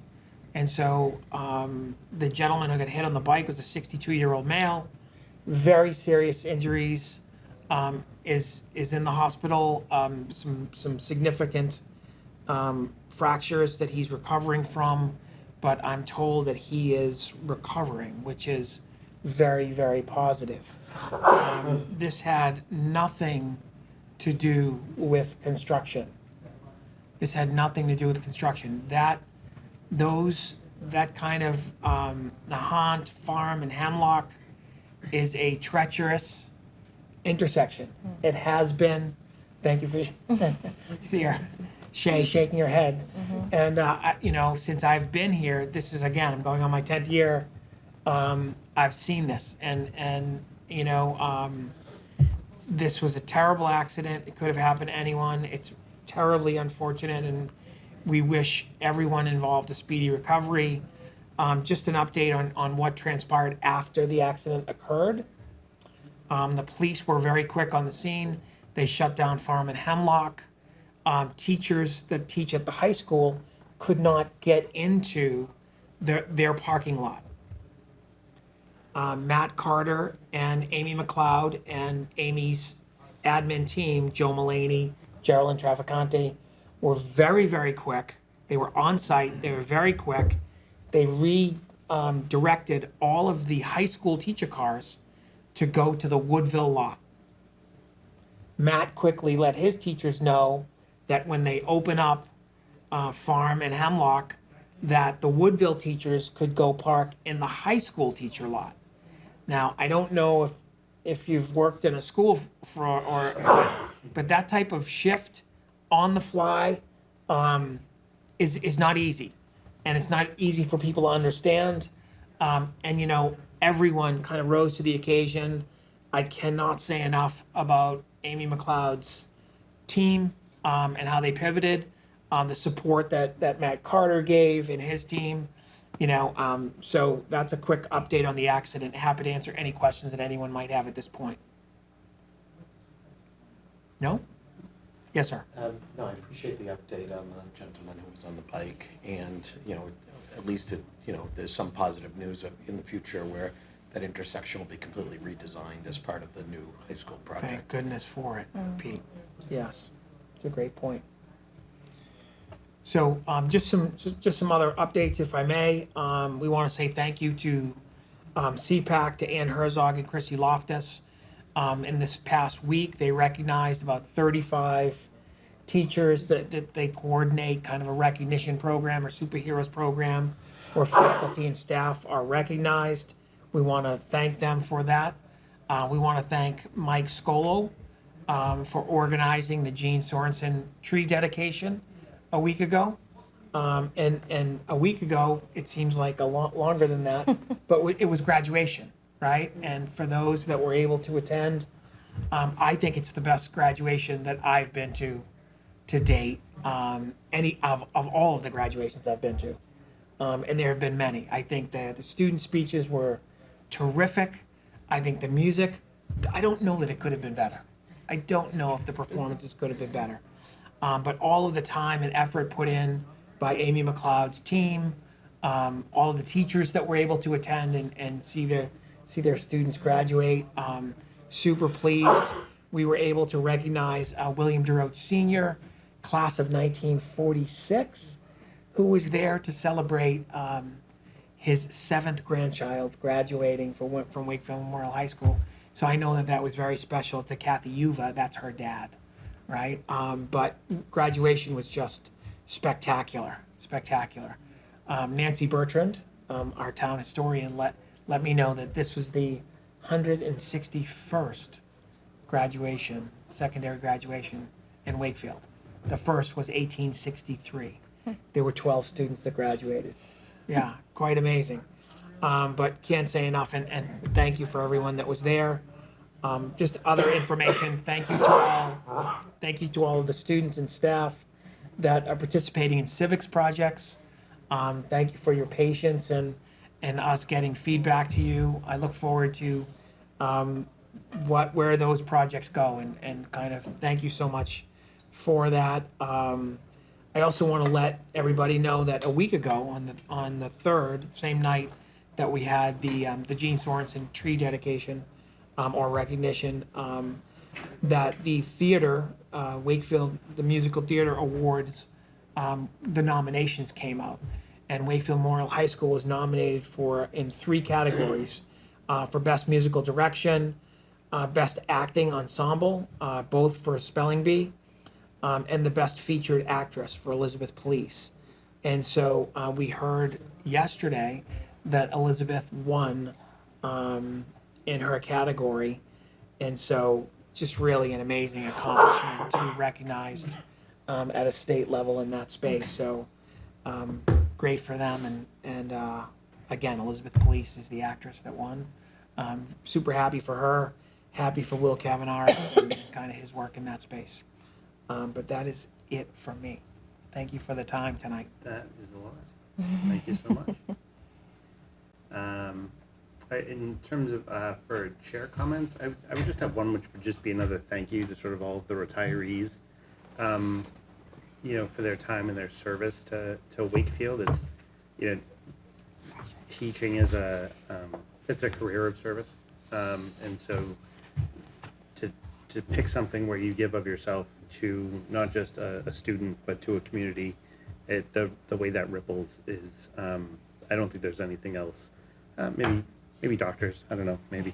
But teachers are just amazing. And this is that time of year when I've been to so many sort of end of year and heard of end of year events, whether it's like sports. I've been to so many music things that have been phenomenal.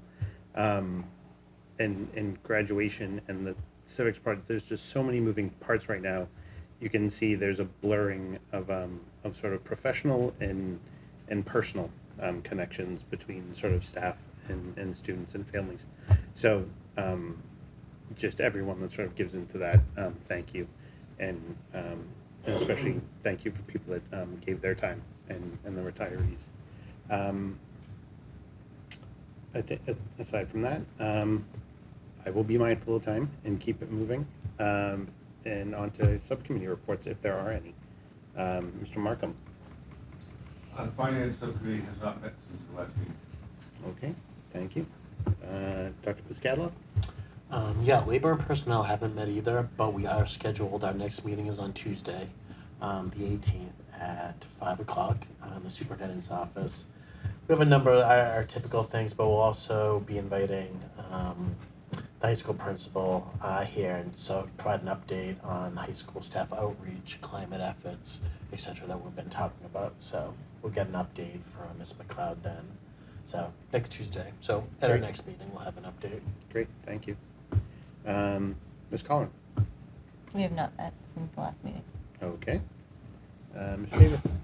We did meet. I'm going to let Ms. Quinn speak for me if she's up for it. Otherwise, I can talk. So we discussed a couple of different things at the subcommittee meeting. Primarily, we started to go through our subsection D of the policy book and started adopting the most current laws. So the policy book reflects the most current laws and the MASC recommendations. Most of it deals with budget stuff. We also heard from Amy Lehman and Ann Herzog, who had feedback about field trips and equity around field trips in terms of accommodations, in terms of students that don't go on field trips, and also in terms of cost of field trips. And looking at that going forward. Sorry, Pete. And then lastly, we decided to put on the table tonight relations with non-public schools policy. That's basically the MASC blanket policy of how districts in Massachusetts should handle new non-public schools that come into. And this is the one that relates to the neighborhood school? Well, Is it? it'll relate to So- any and- non-public school that decides to start in Wakefield Okay. going forward. So I have a motion to move that the school committee lay on the table for 2-week consideration and vote at the next school committee meeting on June 25th, 2024, policy number LBC, relations with non-public schools as presented. Second. Motion's been made and seconded. Those in favor? And vote is unanimous. Great. Any liaison reports? Oh, I just had one last thing, is we also discussed it about moving forward, we were going to look into whether or not we should have a CPAC specific policy and what that could look like, and working with Doug and with Ann moving forward on how that could work. Okay.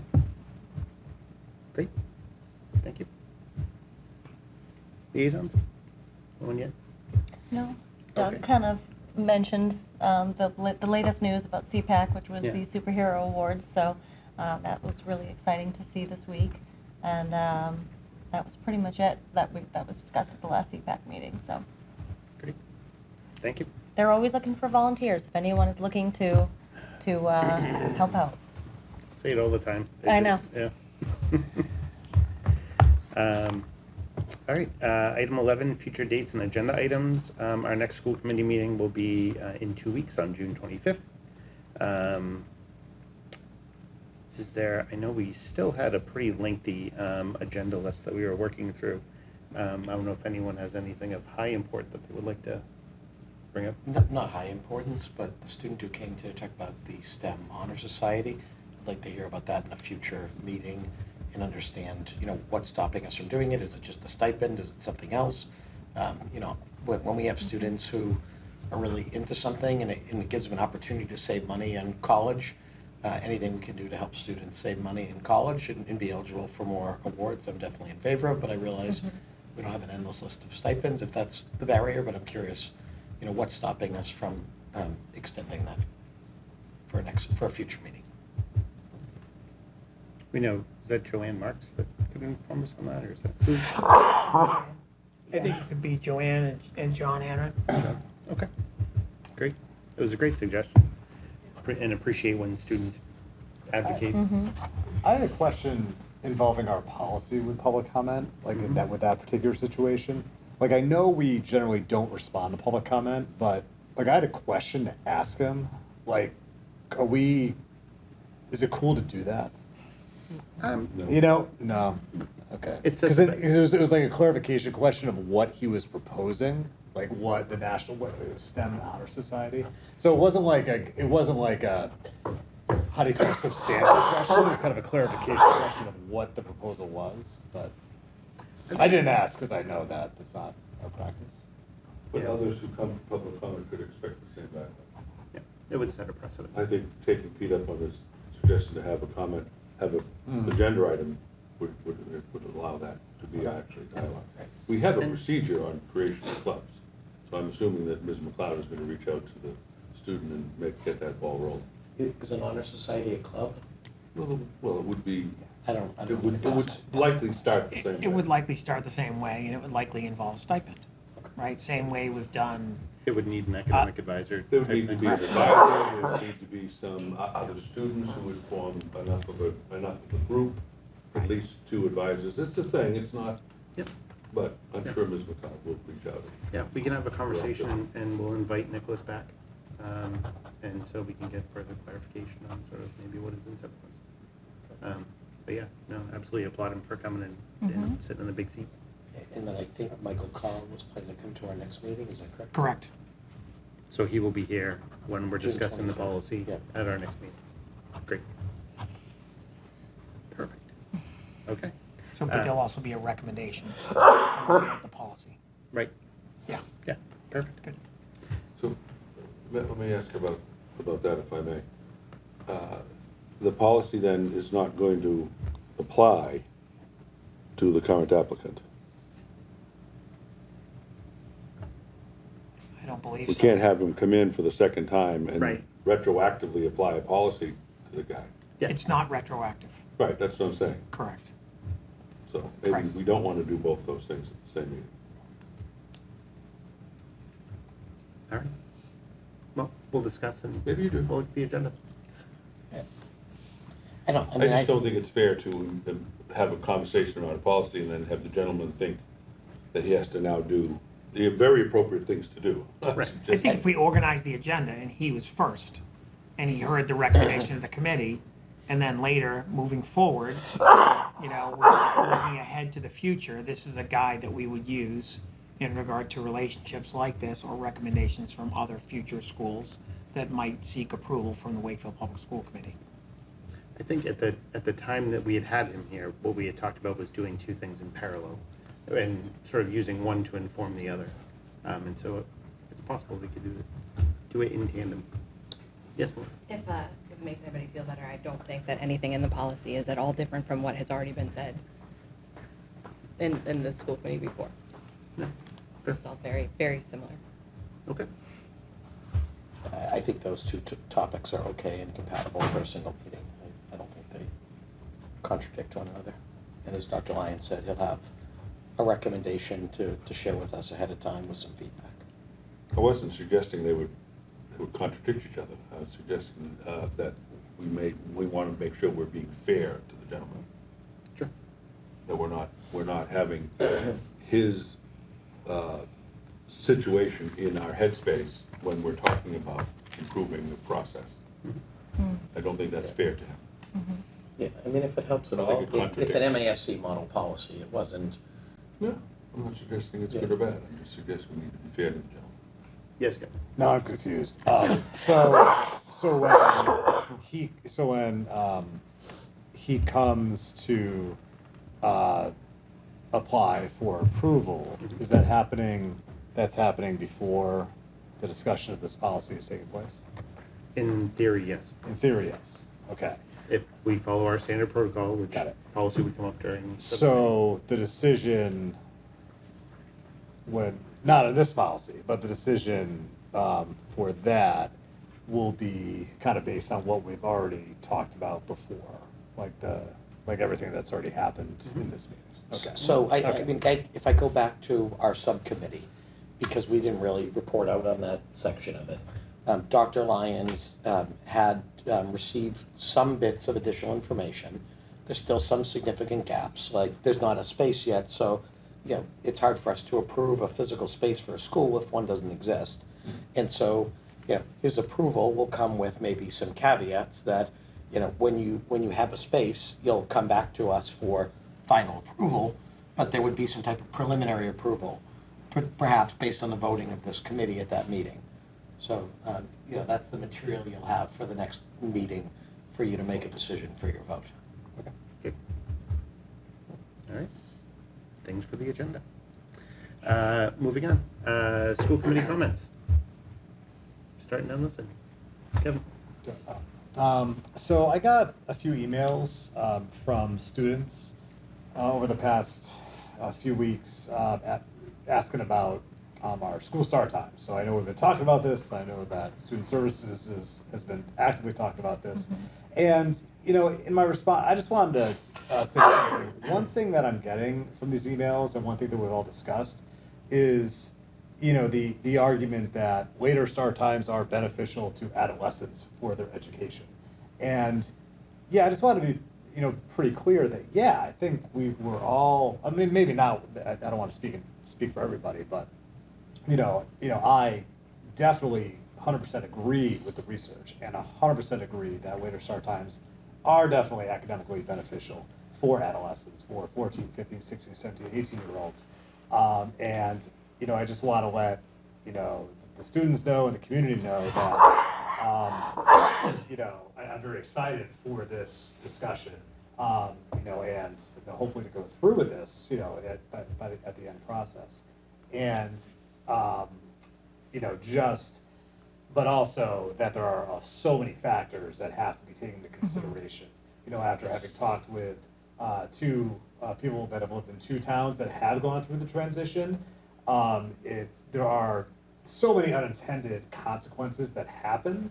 And one thing I think I said in one of the emails is like, even if there are unintended consequences that are negative, I actually do believe that even with those unintended consequences, I think the benefits for education are more important in the end. It should overcome that. Having said that, we do have to look at these unintended consequences to try to mitigate those. In terms of the speed, I know we're building a new high school. I'm not saying that we should put this on the front burner and do it now or something, let's get everything in place. But I do want everyone to know that it's definitely on our radar. It is important. Yeah. And do you want to share what our next steps would be? Well, I don't know what I can share, what I can't. So Student Services Subcommittee, we talked about actually planning a focus group to go over all of the challenges, the pros and the cons, right? Or how do we mitigate, right?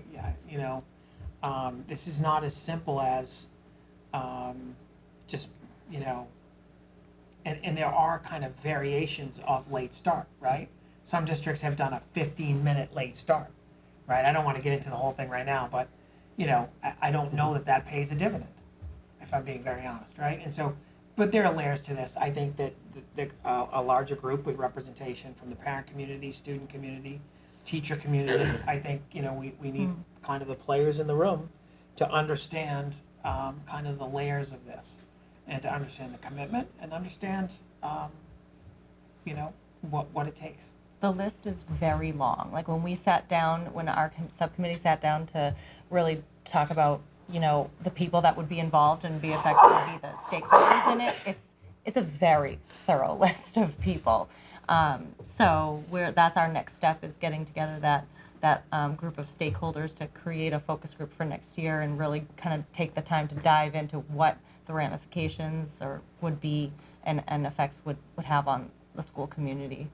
So it's very exciting stuff. I'm very eager to hear what the community thinks about something like that, because it seems very varied out there. So it would be interesting to hear. Yeah. Anyone else? Just two really quick things. One, I saw online that Desi, I believe, was here to celebrate one of our teachers over in Dahlberg. So maybe this is a future agenda item, because I don't want to jinx any potential award, but maybe we can recognize her at a future meeting. That's awesome. That's really great news.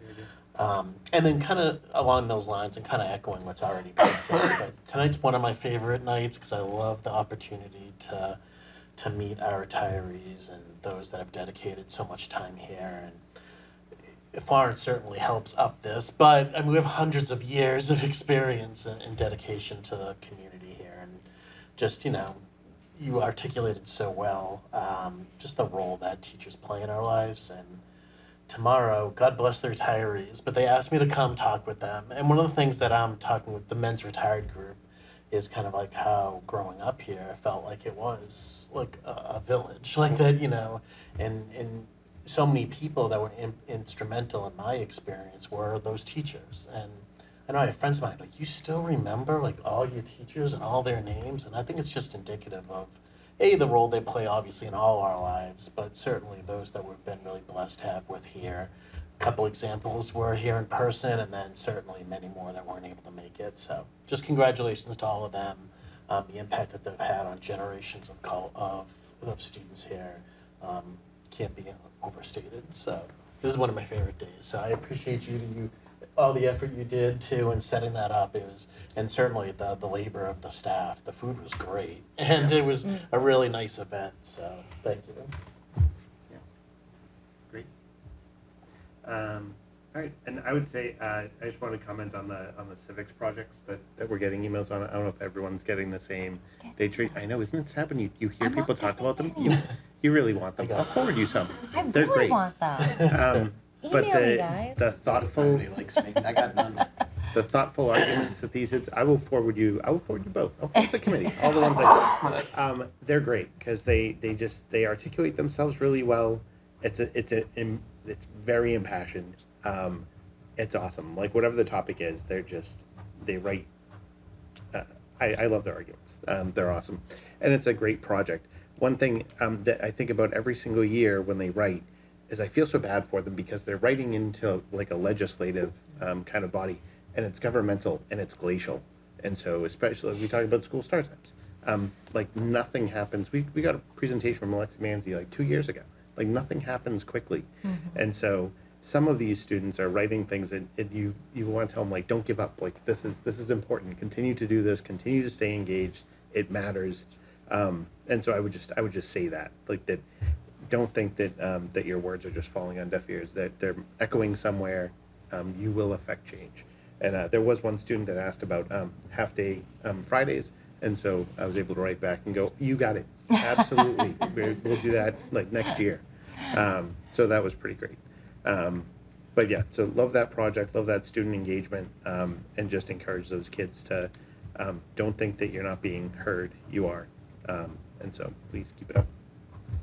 And with that, do we have a motion to adjourn? Yeah, move that the school committee adjourn its meeting Tuesday, June 11, 2024. Second. Motion's been made and seconded. Those in favor? Unanimous. Everyone have a good night. Thank you, everybody. Oh my God.